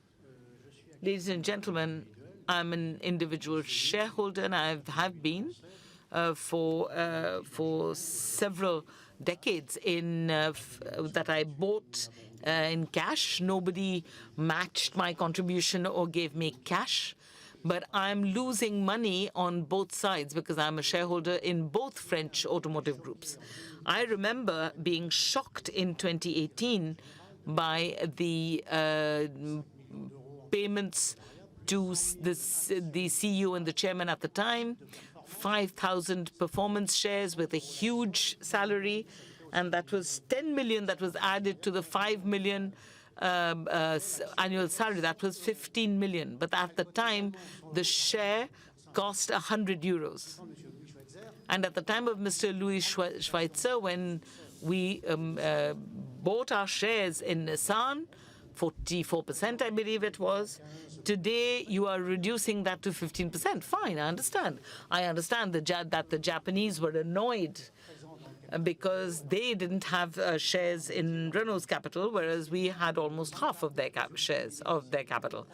But a lot of the benefits of the profits that Renault declared came from Nissan. So I can see that we're getting better, because today, to the CEO, who's a very nice guy, and I love Italy, but the salary is still 3.5 million between fixed and variable, and 75,000 free shares. So earlier we had stock options. You can either use them or not. If the share's gone down, then obviously the person who owns those stock options is not going to take them. They haven't won anything, but they haven't lost anything. Me, as an individual shareholder, when we buy our shares, we pay for them, and when the share goes down, we lose capital. And if they sell off their shares, they actually make a loss. And this is what has happened to me. So I'm surprised to see the 75,000 free shares, so-called performance shares. I don't really look at the share price anymore. So if you look at what the price of the Renault share was when Mr. Schweitzer was in charge, and when he handed the relay over to Carlos Ghosn. Well, there's another Carlos who is today at the head of your competitor, PSA Stellantis. I think he gets 23 million euros. Why should we stop there? So I just wonder why, beyond the 75,000 shares, free shares, I think you bought 8,000 some shares. Why are you matching those 8,000 shares? I pay for my shares and nobody gives me any matching shares. And I haven't made any money at all with either of the automotive groups. So my question is, I can see that these gentlemen of the board of directors went to Japan. Did they travel economy class? Well, I'll give you an answer, and I can do this without any problems. Let me be very clear with you. We did go to Japan, and it does happen that the board members of Nissan came to us, and we traveled business class. Clearly, these are very long trips. They last 15 hours now because we can't use Russian airspace. So you can understand that the teams who accompany us have very, very busy lives. There is nothing to apologize for here. It is quite clear that we only travel business. And I, myself, I have never used anything other than a normal airline aeroplane since I was appointed chairman. Now, as far as this goes, I'm not enthusiastic. So let me remind you that a few weeks ago, the price was about 43 euros, and if there's been a change, quite a brutal change over the last few weeks, it's certainly not due to Renault as such. As you know, that is due to the general economic context and to the economic future prospects, and maybe other movements that some competitors made in the market that sent different messages. And as you can see, that Renault's position is getting better and better, and I'm quite sure that the market will recognize that very quickly. But you're right. It was 100 euros at one point. But when I got to the group, the share price was already going down quite a bit. And it was my job to show the reality of Renault's accounts in 2020, when we had to chalk up the loss, which was the biggest loss that Renault's ever had. But at least we told you the truth. And I promise you that the share price is going to go back up again. I promise you, please trust us. As far as the CEO's price CEO's salary goes, I assure you it's very moderate if you look at the comparison in comparison to other companies. And what you call free shares are actually not free shares. These are shares that are attributed over 3 years of performance, and these performance targets are extremely ambitious. And if, by any chance, for the group, these conditions were all to be achieved, nobody would complain about the performance of the group. So I think you need to look at this with serenity. I do believe that we need to be moderate, but with a CEO, we have a CEO that's probably one of the best in the sector. And I knew when he agreed to join us, I knew that we would have someone who would really take the team to heights of success that we had not known before. And if you want to make a few comparisons, and I'm sure you've done that, you'll see that Renault is very reasonable. And I promise you that we are very moderate in the way we live, in the way the CEO lives, and in the way we travel and live. Thank you very much for your question. So we'll come back to this side later. Let's take number 3. Yes, it's okay. I can hold the microphone. Yes, De Soulange for API, the Association for Individual Shareholders. You chose this hall, which is a beautiful one, where normally you have a light and sound. So we've got the light.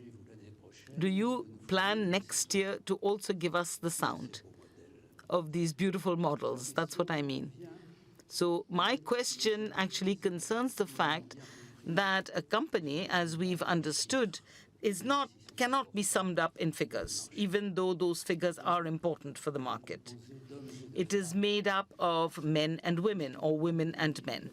And could you maybe tell us exactly how you are acting in order to attract, but also to keep the right talents that you really need in order for this group to give of its best? And my second question, we do appreciate this industrial group, which is a French group.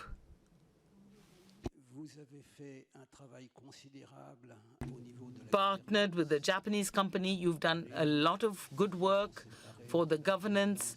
The chairman now is no longer the same as the CEO.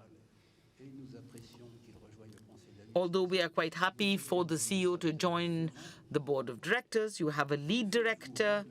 What are you really doing to attract institutional investors, especially Anglo-Saxon institutional investors? That's my question.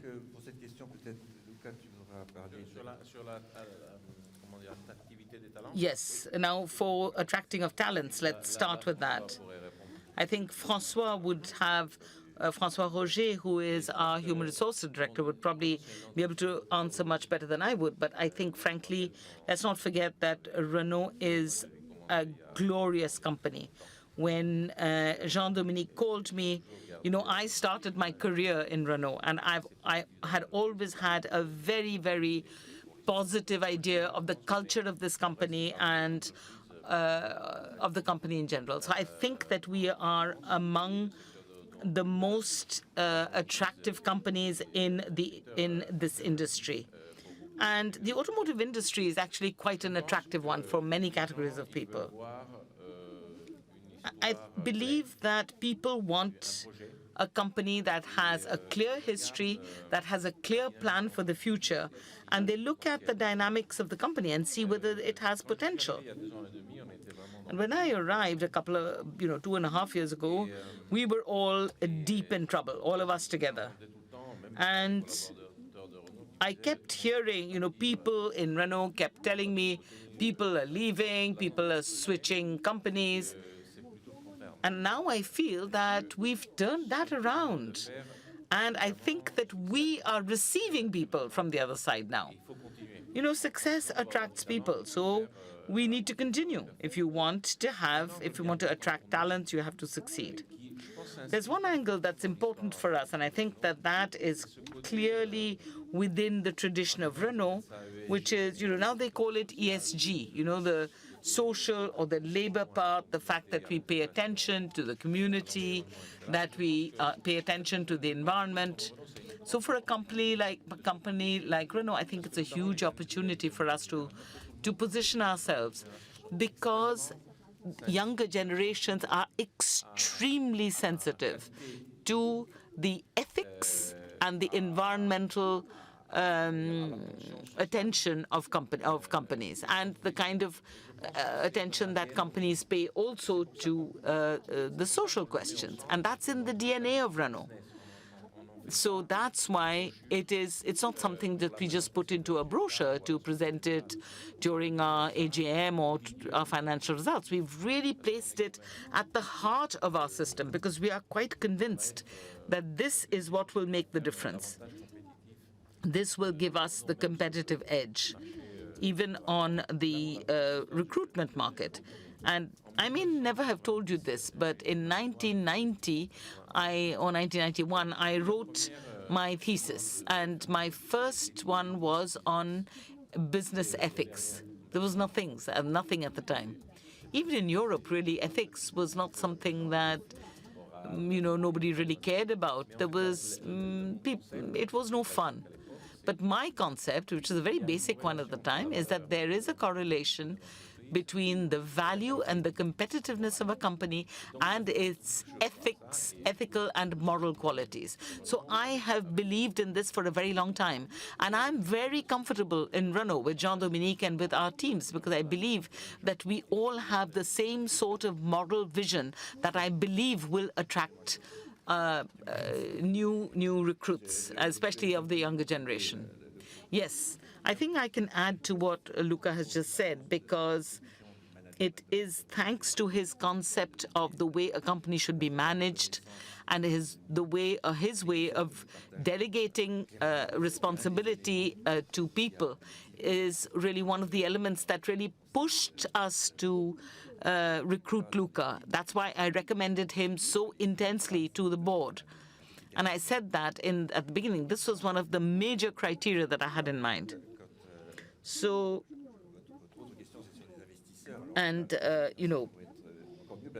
I think the finance director can answer your second question better than me.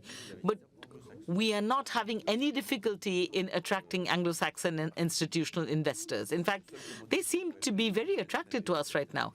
And the only comment I could make is that I would be very happy if French investors took a better interest in Renault, frankly. But now I think I'm going to give the floor to Thierry Piéton. Yes, you're right, Jean-Dominique. There is a significant part of our pool of investors which are Anglo-Saxon. They're English and American first. And what are their main concerns? Well, their main concerns, like any other investor, is performance. And you've seen in our figures that performance is beginning to appear, and the expectations that they have, both for the short term and the long term, because they want a clear strategy for the group.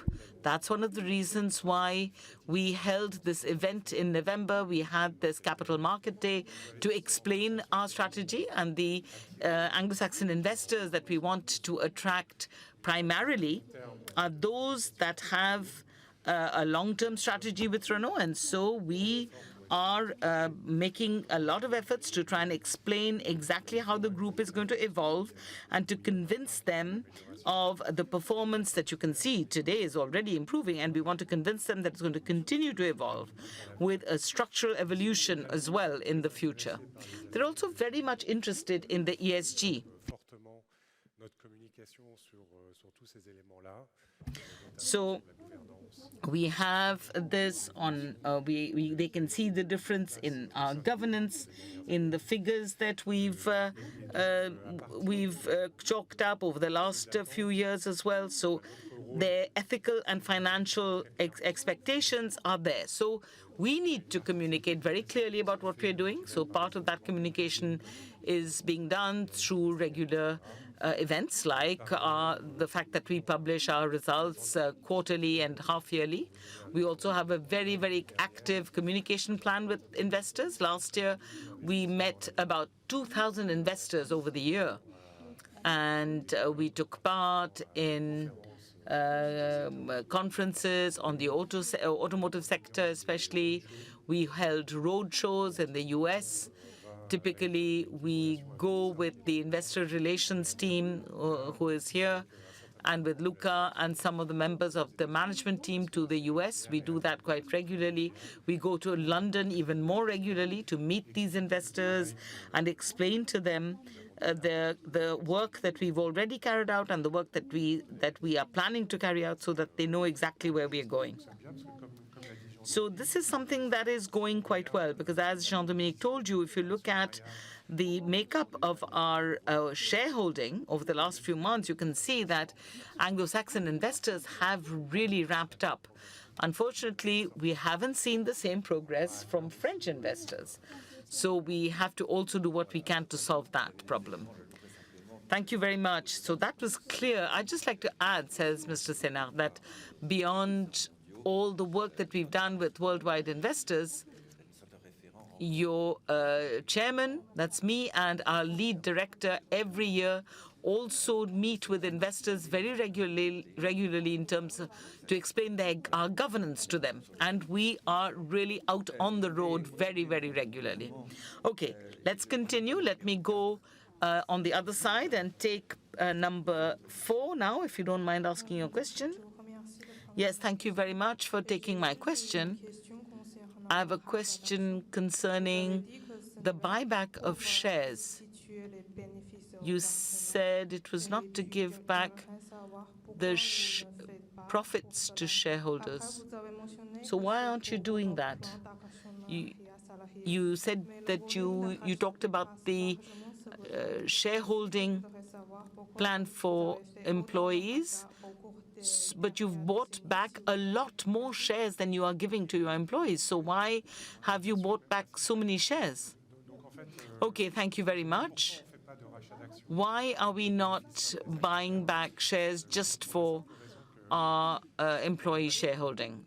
It's for a very simple reason. It's because we've gone through some very difficult times financially, to such an extent that the net debt of the automotive branch was negative. And the financial robustness of the group was brought into question at that time.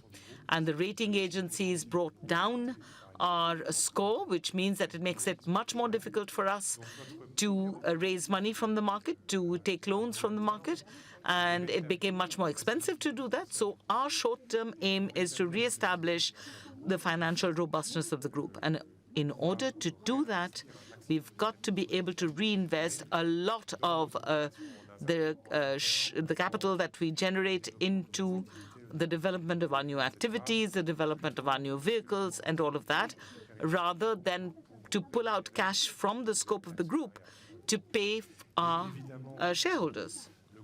So obviously, the price of the share is something that we are very concerned about, as well as paying our dividends. Obviously, we're not happy with the price of the share as it stands today, but the priority was to reinforce the financial robustness of the group in the short term, to come back to an investment grade rating by the rating agencies, and that is,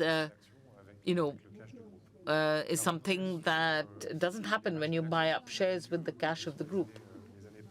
So the buyback that happened over the preceding years was done mainly linked to the employee shareholding plan, share ownership plan, and the bonuses that we've talked about earlier.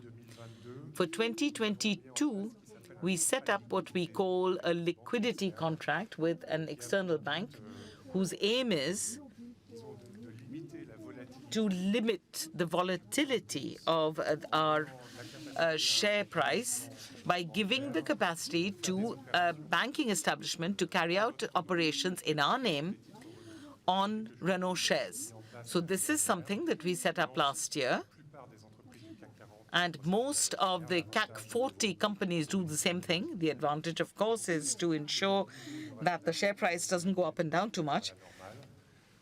The operations that we carried out in 2022 were higher than usual. But for 23 and 24, the main use of the shares that we will make will be to give shares to our employees. That was very clear. Let me center our questions and let me take sign number 2. Yes, thank you. Thank you very much for your presentations. I also am a member of the French individual shareholders. I have several quick questions to ask you, if you don't mind.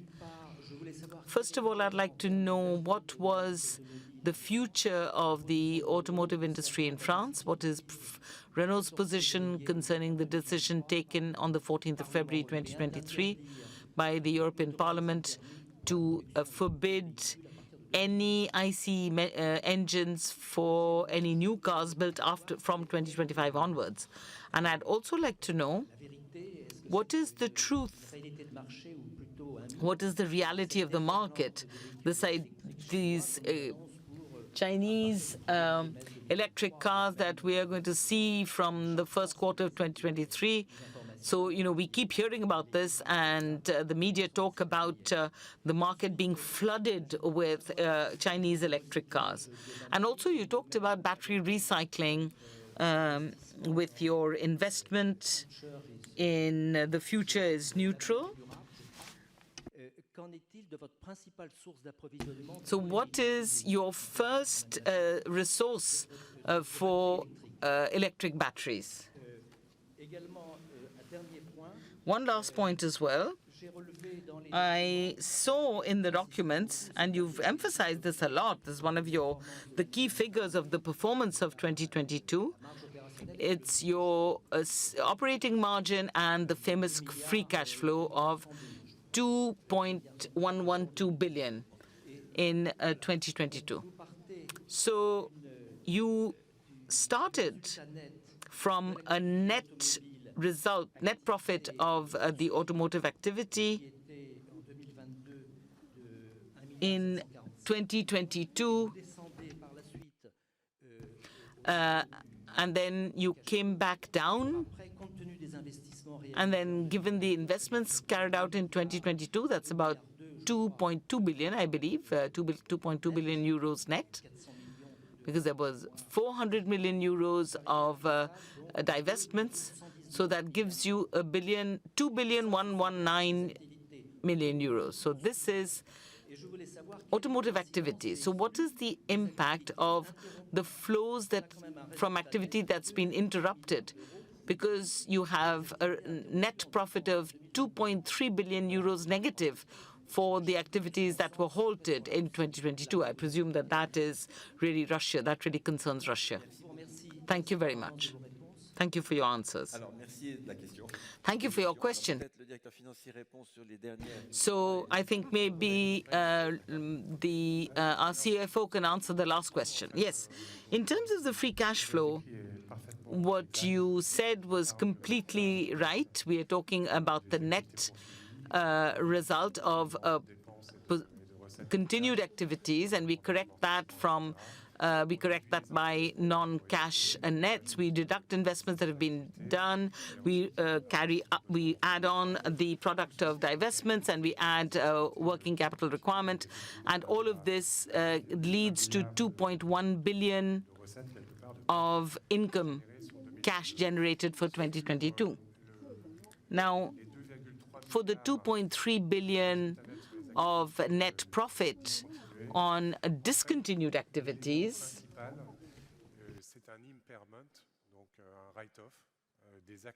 So loss, sorry, is really the write-off of the assets that we had in Russia.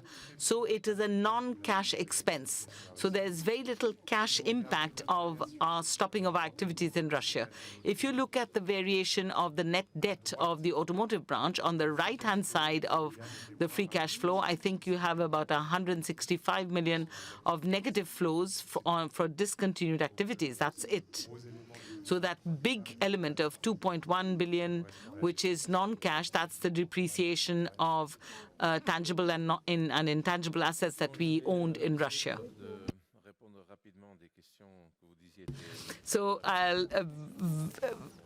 you said you were going to be very quick, but you actually asked me about what I think of the future of the automotive industry after 2035, about China, all of that. So I'd need a lot of time to answer that. So now for us, for 2035, we pushed for that deadline to be pushed to 2040 because we considered that 2035 was too early. European authorities, they decided that in Europe that was going to be 2035. It's not, we don't make the rules.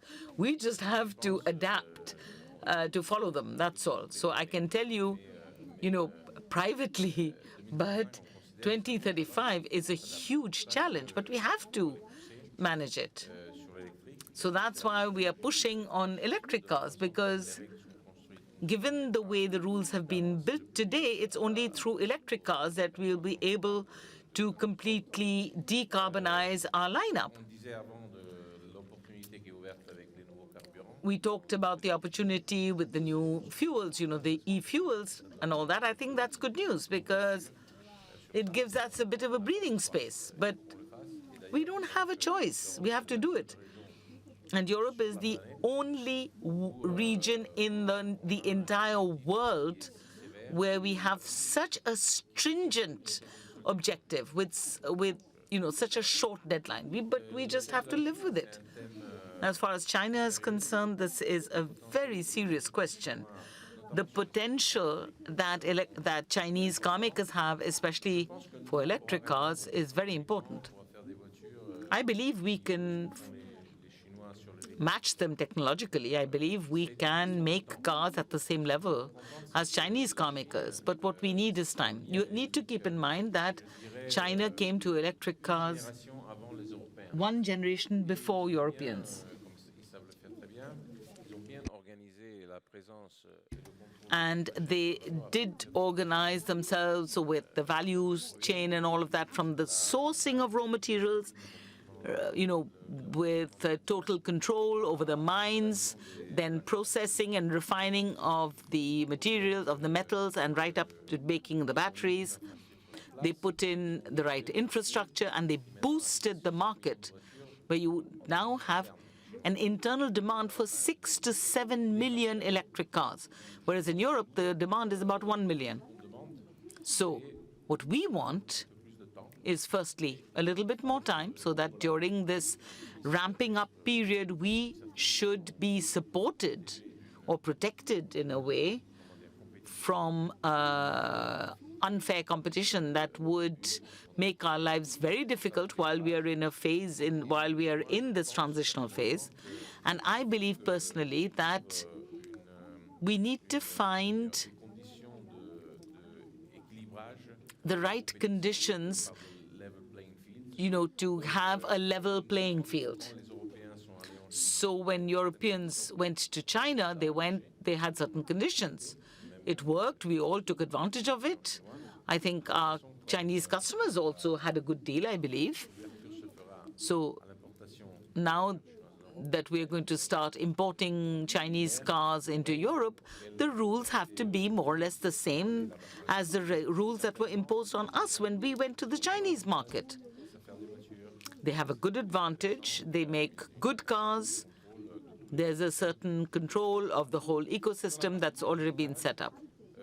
Now, as far as recycling goes, I did talk about it in the beginning.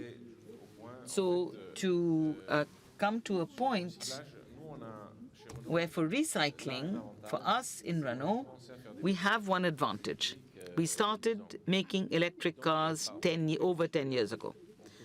So I believe that we are very well positioned because we have the batteries of the Zoes and the Fluences that we made many years ago. They're now beginning to come back to us because the battery lasts 10 to 15 years. Whereas our competitors will see maybe a few hundred or a few dozen batteries trickle in. We have lots of used batteries coming in. And in terms of recycling, one of the most important sources of materials is going to be the waste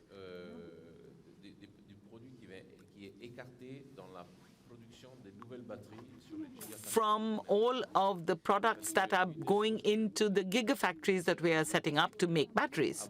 You may not know that before we get to the level of scrap,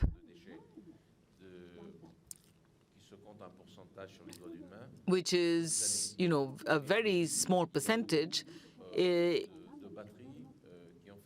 it takes a long time. But at the beginning, there are many batteries that are not at the right level of quality, and so they are ruled out. And all of that material is put back into recycling. And so we're having 2 gigafactories in France, one with Envision AESC in Douai, and the second one with Vercors in Dunkirk. So we are organizing all of the flow of resources, and I think that Renault is definitely going to have a competitive edge with that.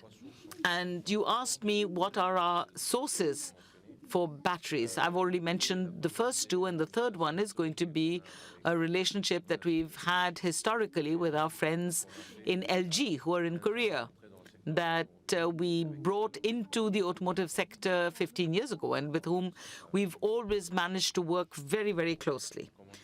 So I think that was a quick answer to all your questions. Thank you very much. I think that does answer your questions. And it's true that, this question of the Chinese car makers is not something that surprises me, because during the very first AGM that I chaired here as the chairman of Renault, I talked about this risk of Chinese industry compared to ours. And at the time, I was alone, but I had been vaccinated by what I learned when I was at the head of a French tire company that you are familiar with. So I was not surprised at all. So I think that before we took this decision at the level of Europe, we should have analyzed the impact of the dependency that this would mean. We should have looked at it in more detail earlier. Now, things are the way they are, and Luca's quite right. We just have to apply the regulations. That's all we can do. But I'd like to add one thing, says Luca de Meo. We saw the Americans, then we saw the Japanese coming into Europe, then the Koreans. And we're still here. It's just competition, that's all it is. So, we haven't died. So I think in general, I don't think we...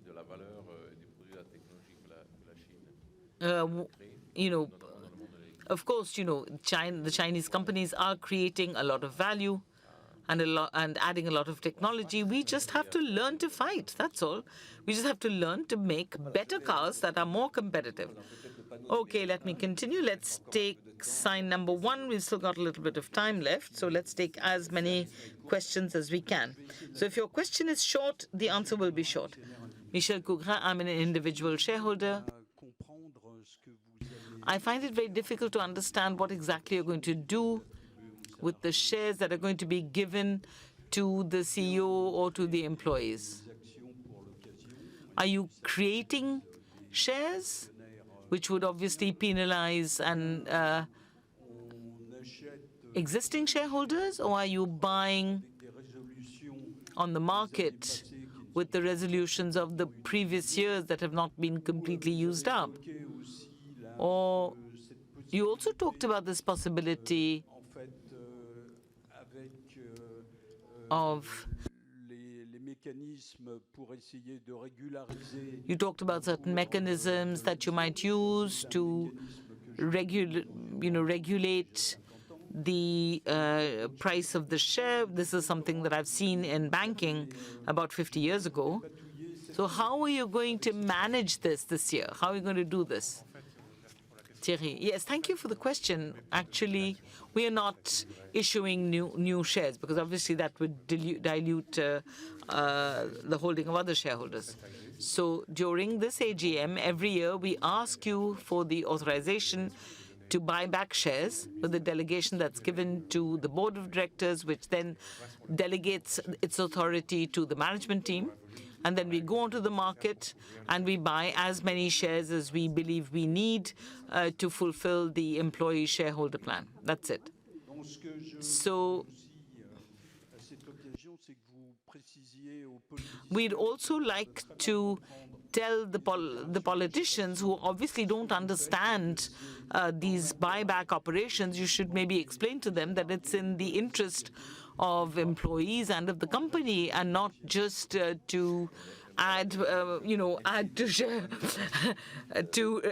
enrich shareholders. Yes. Yes, I would like to thank you for that. I think that the French state does understand very clearly exactly what Renault is trying to do, and I'd like to say that in front of the state representative on our board of directors. So it's very clear. They do understand very clearly. Okay. So the IPO, there's another question. Ampere IPO is going to take place early 2024. What impact is this going to have on Renault shareholders?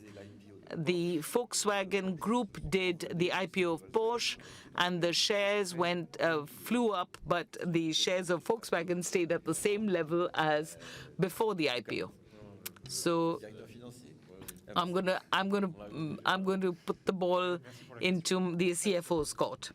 Okay, thank you for the question. Actually, our objective with Ampere is to create an electric franchise or an electric company that's going to be as efficient and as high performance as possible. So the first step to do this is to have a separate activity with people who live, breathe, and eat and drink electric cars. That's it. So the first step is to create an activity that is totally dedicated and has all of the chances and has all of the advantages on its side with the resources. So that means you have to have access to capital. So of course you could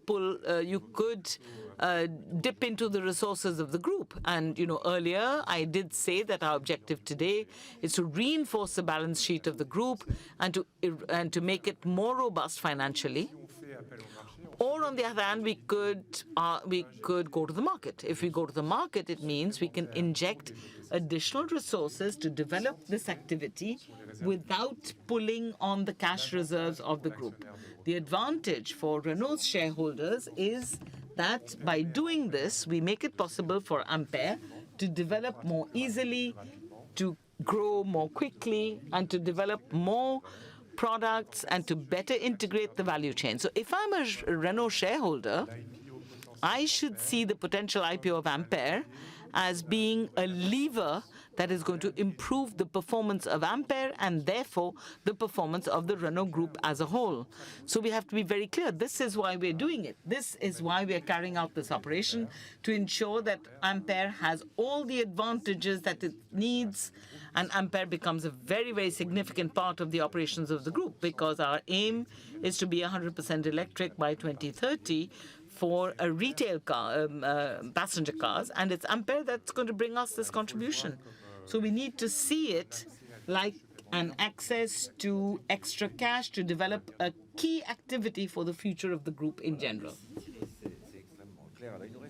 Thank you, Thierry. That's really clear. So let me go into a zone that I haven't been into earlier. Let's take sign number 2. Hello, my name is Vincent Grain. I'm a shareholder and an employee, so in line with Fabio's question just now, on everyday terms, as a layman, to put the right equipment on Ampere and to go to the market, it means you are taking assets from Renault plants. And is it the case that the Renault shareholder will find itself shortchanged? In which case, what can you do to protect the shareholder? That was held in that was a short question, but yes. Says Thierry Piéton, we're not going to open up the capitals with the risk that Renault might lose its majority. So even if the IPO takes place, Renault will still keep a strong majority, and so the Ampere business will be consolidated in the group's account. So there'll still be a subsidiary of Renault where there will be also minority shareholders. But for Renault, this is an option given to Ampere to have access to outside capital, an opportunity to grow faster. And so I'm pulling figures out of the hat. Don't take them as actual guidance, but it's much better to be, say, a 75% shareholder of something that is that generates 2 billion a year than to be 100% shareholder of something that only generates 0.5 or 1 billion. So we take all necessary steps to be the main shareholder at the right level. And you can be concerned that the team of Renault and Luca in particular will see to it that Renault's interests and Renault's shareholders' interests are fully preserved, and that will be, of course, a major concern. May I add something, says Luca Di Meo? Well, if we leave the actual Ampere project aside, the industrial project, electric plus software are separate sports. They have different cycles, the value chain is different. So what is it that we're taking from Renault that is now being put into Ampere? Well, we have Douai. Douai, unfortunately, had little future.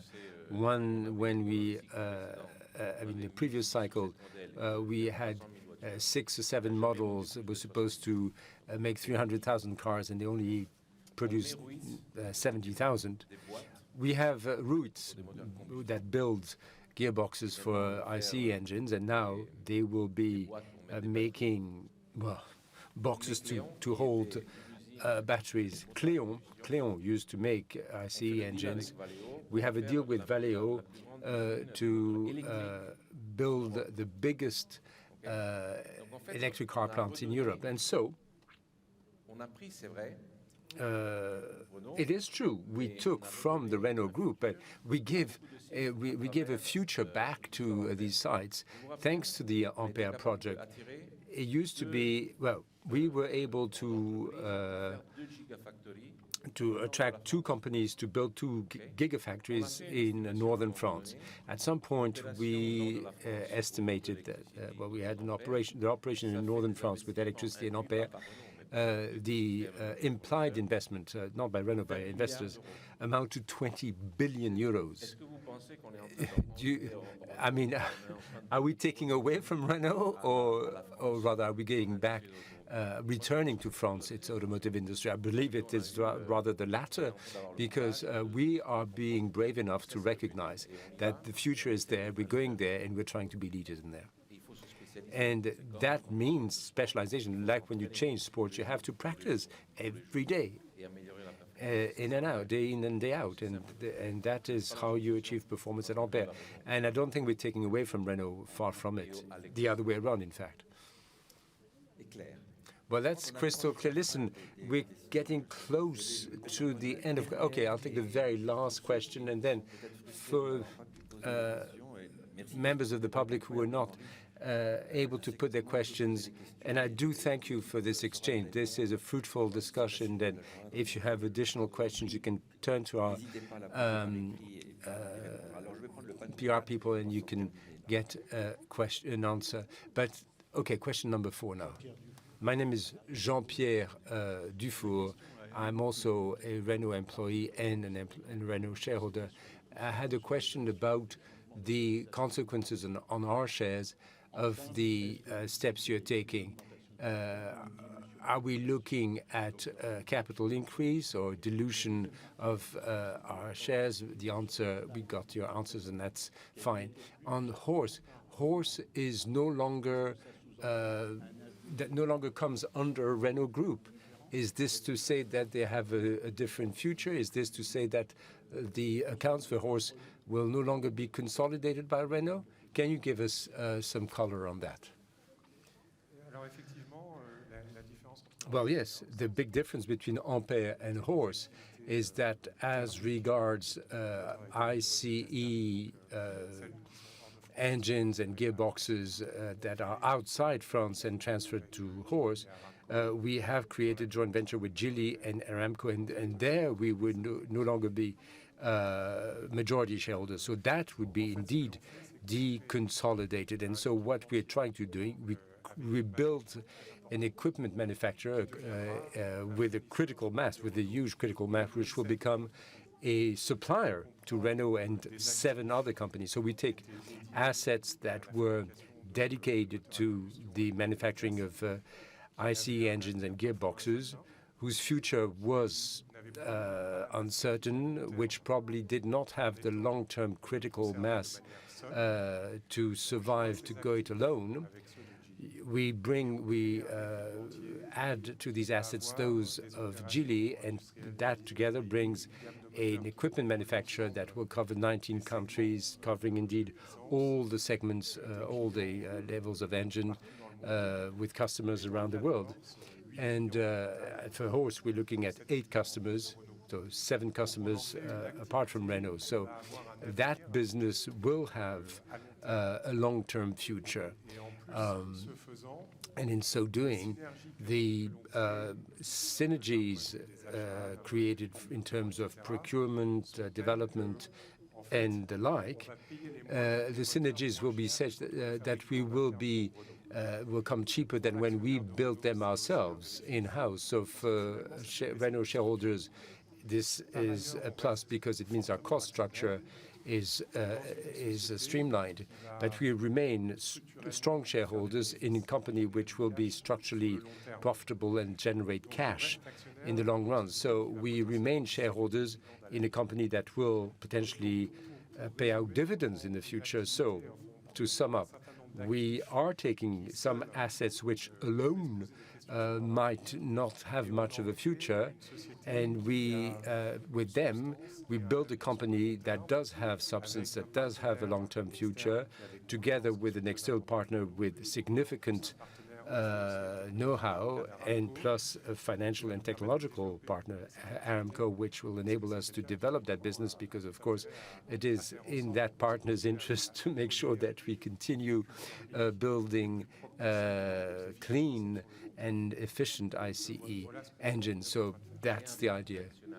And there's a shareholders' agreement that will protect Renault's position. And so nothing can be decided without Renault's assent on all strategic issues. And that should also be pointed out.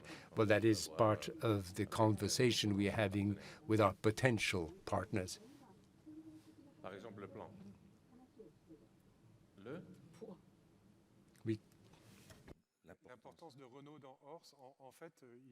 Renault's size in Horse, well, it's well balanced, and so the assets brought in by Geely and by Renault, and indeed the prospects on either side are such that the weight is essentially equal. So we have a partnership which is. But it is, well, leaving out Aramco, which comes in just with the money. But between Geely and us, it's a 50-50. I beg your pardon, Geely, Volvo, and us. We are 50-50 with the 2 companies. So it is both our interests to develop business.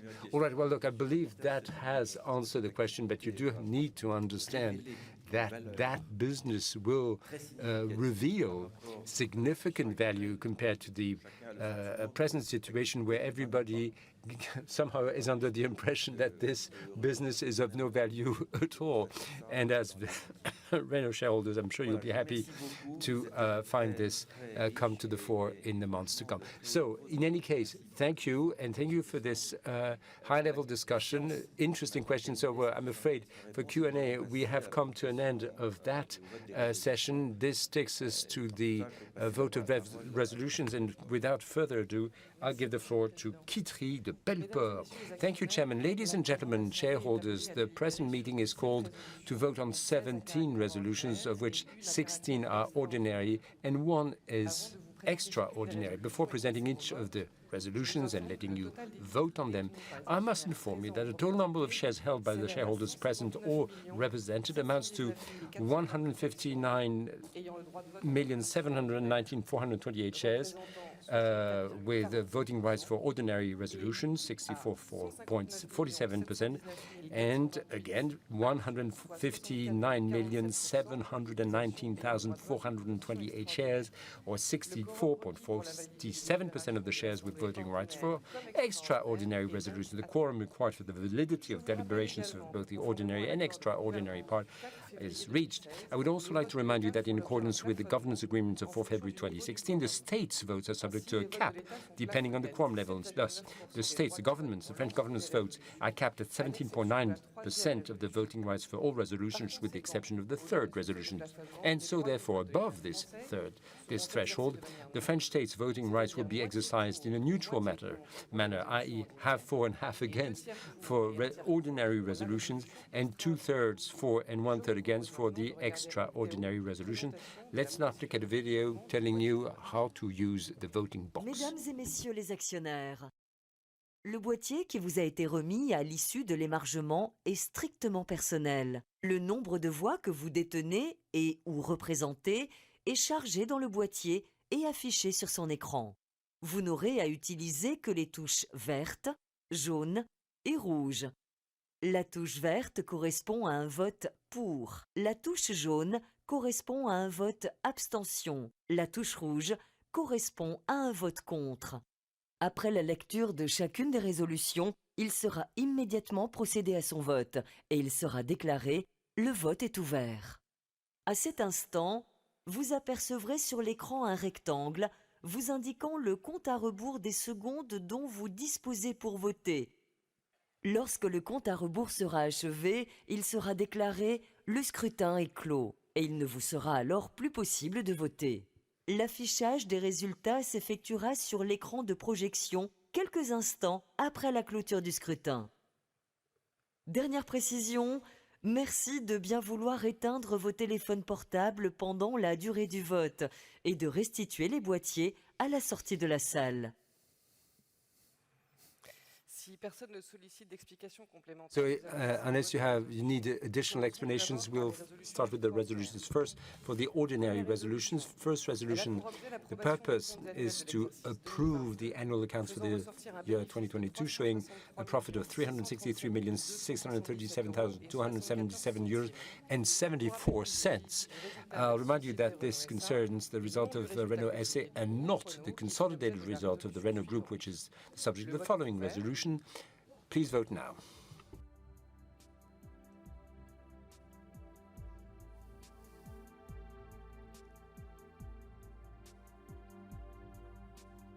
Le vote est clos.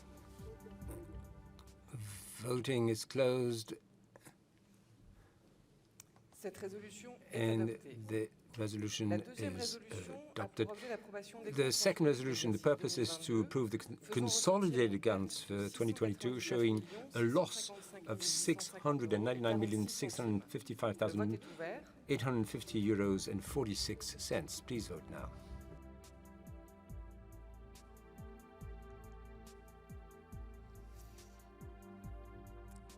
Le vote est clos. Voting is closed. Cette résolution est adoptée. this resolution is La adopted. troisième résolution a pour Number objet 3, the l'affectation du purpose résultat de is to l'exercice allocate de the l'activité results for the financial Il year vous est proposé de 2022, set the fixer à dividend. It is 0,25 proposed to le set montant du at dividende qui sera 25 distribué à cents chaque the amount of the transaction de la dividend to be société distributed to ayant each droit of the de company shares dividende entitled to the 2022, dividend for the year soit un montant 2022, global de or a total amount of 72,632,830 euros and 75 cents. affecté The au poste remainder de of the result dont le will solde be sera allocated porté to à 9 retained earnings, the balance of which will be increased to 9,937,733,544 euros and 24 cents. Please vote now. Le vote est clos. Cette résolution est adoptée. The vote is adopted. The resolution is adopted, rather. Number 4 proposes to take note of the statutory auditor's reports on the elements to determine the amount of compensation for the redeemable shares. Please vote now.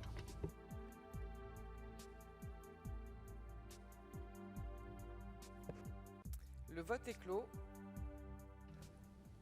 Voting is over and the resolution is adopted. La cinquième résolution And resolution number 5 proposes to take note of information relating to related party agreements concluded in previous years and continued in 2022, as described in the statutory auditor's report, as well as the fact that no related party agreement was concluded, new agreement was concluded in 2022. Please vote now.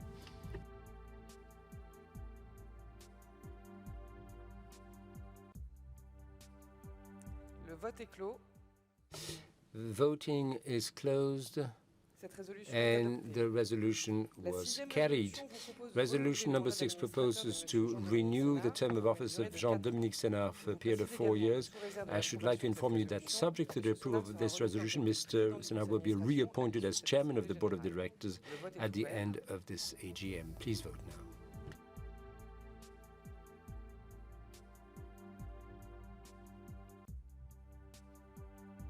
Le vote est clos. Voting's closed, and the resolution is carried as well. We move on to resolution number 7, which is to renew the term of office of Mrs. Annette Vinclair for a period of 4 years. Please vote now.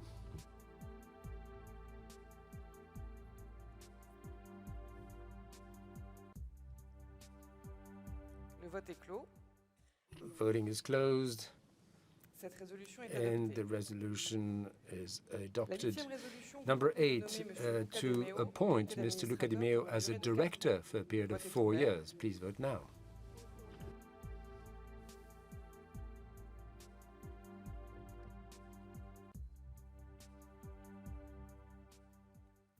Le vote est clos. Voting is closed, Cette résolution est adoptée. and the resolution is carried.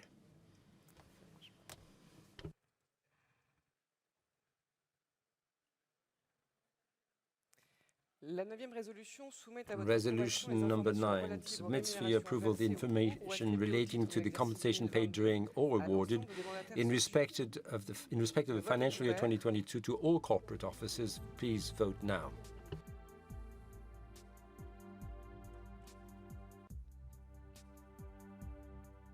Le vote est clos. Voting is closed, and the resolution is adopted. La dixième résolution Number soumet à 10 votre appropriation les éléments de rémunération submits for your versés approval the ou attribués compensation au titre de l'exercice package 2022 à paid Monsieur during Jean-Dominique or Senard, awarded président du conseil in d'administration. respect of Le vote the est ouvert. 2022 financial year to Mr. Jean-Dominique Senard, chairman of the board. Please vote now.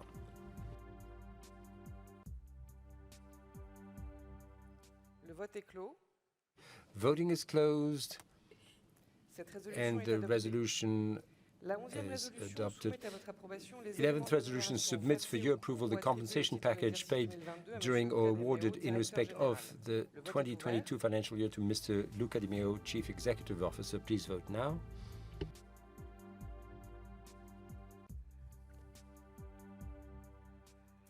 Le vote est clos.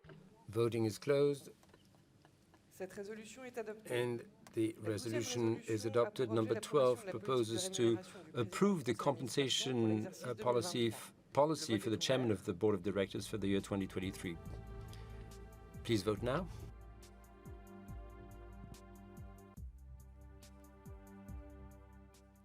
vote est clos. Voting is closed, Cette résolution est adoptée. and the La resolution 13e résolution a pour is objet carried. l'approbation de la politique de Number rémunération 13 du proposes to directeur général pour approve l'exercice the 2023. compensation Le policy vote for est the ouvert. Chief Executive Officer for the year 2023. Please vote now.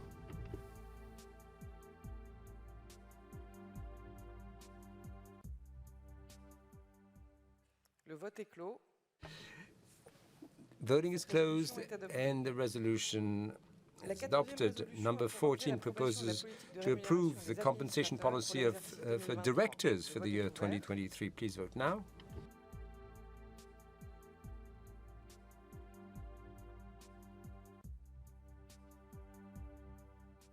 Le vote est clos. Cette résolution est adoptée.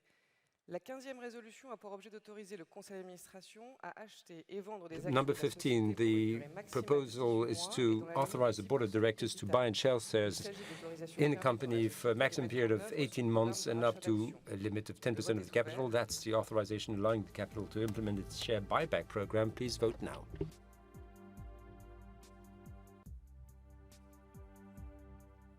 Le vote est clos. Voting is closed, Cette résolution est adoptée. and the resolution is La carried. 16e résolution a This pour takes objet us to d'autoriser le resolution number conseil 16 d'administration to à réduire le authorize capital the de la board of société par directors to annulation reduce d'actions the company's pour une durée capital maximale by de 18 cancelling mois et shares for a dont la maximum limite period est of de 18 months and up to a limit of 10% of the capital. This resolution linked to the previous one on the share buyback program. Please vote now.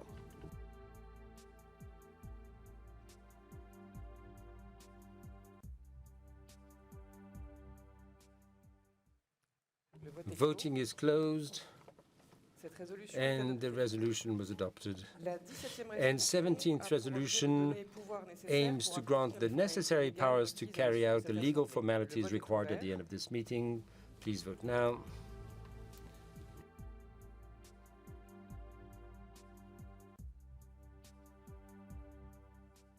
Le vote est clos. Voting is closed, La résolution and the est adoptée. resolution is Nous allons adopted. remettre à l'écran So la résolution we numéro will 8, put qui est relative à resolution l'affichage number du 8. Apparently there was a technical snag when the results came out. Donc là, la résolution numéro 8 qui était une résolution Resolution number 8 was, of course, an important decision because it concerned the appointment of Luca as director. This was adopted. We can move on to the next slide with the final results. du vote. Voilà, la résolution And a you, été as you can see, this resolution was carried well. Very good.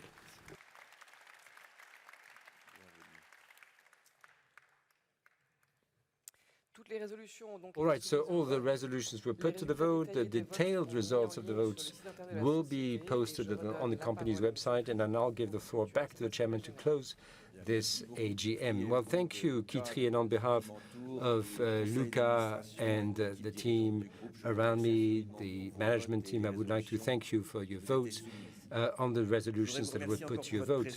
I'd like to thank you for your presence, for the quality of your questions, and of course, for voting in a positive way. Finally, a few personal words, because you decided to renew my mandate and renew the trust in me. Of course, this is very humbling, and I would like to thank you from the bottom of my heart. I would like to say that the 4 years I have spent with you have probably been among the most exciting of my professional life. I thought I had seen and heard everything. I thought I had achieved every leader's dream. I thought I had been through a lot of crises, and I was wrong.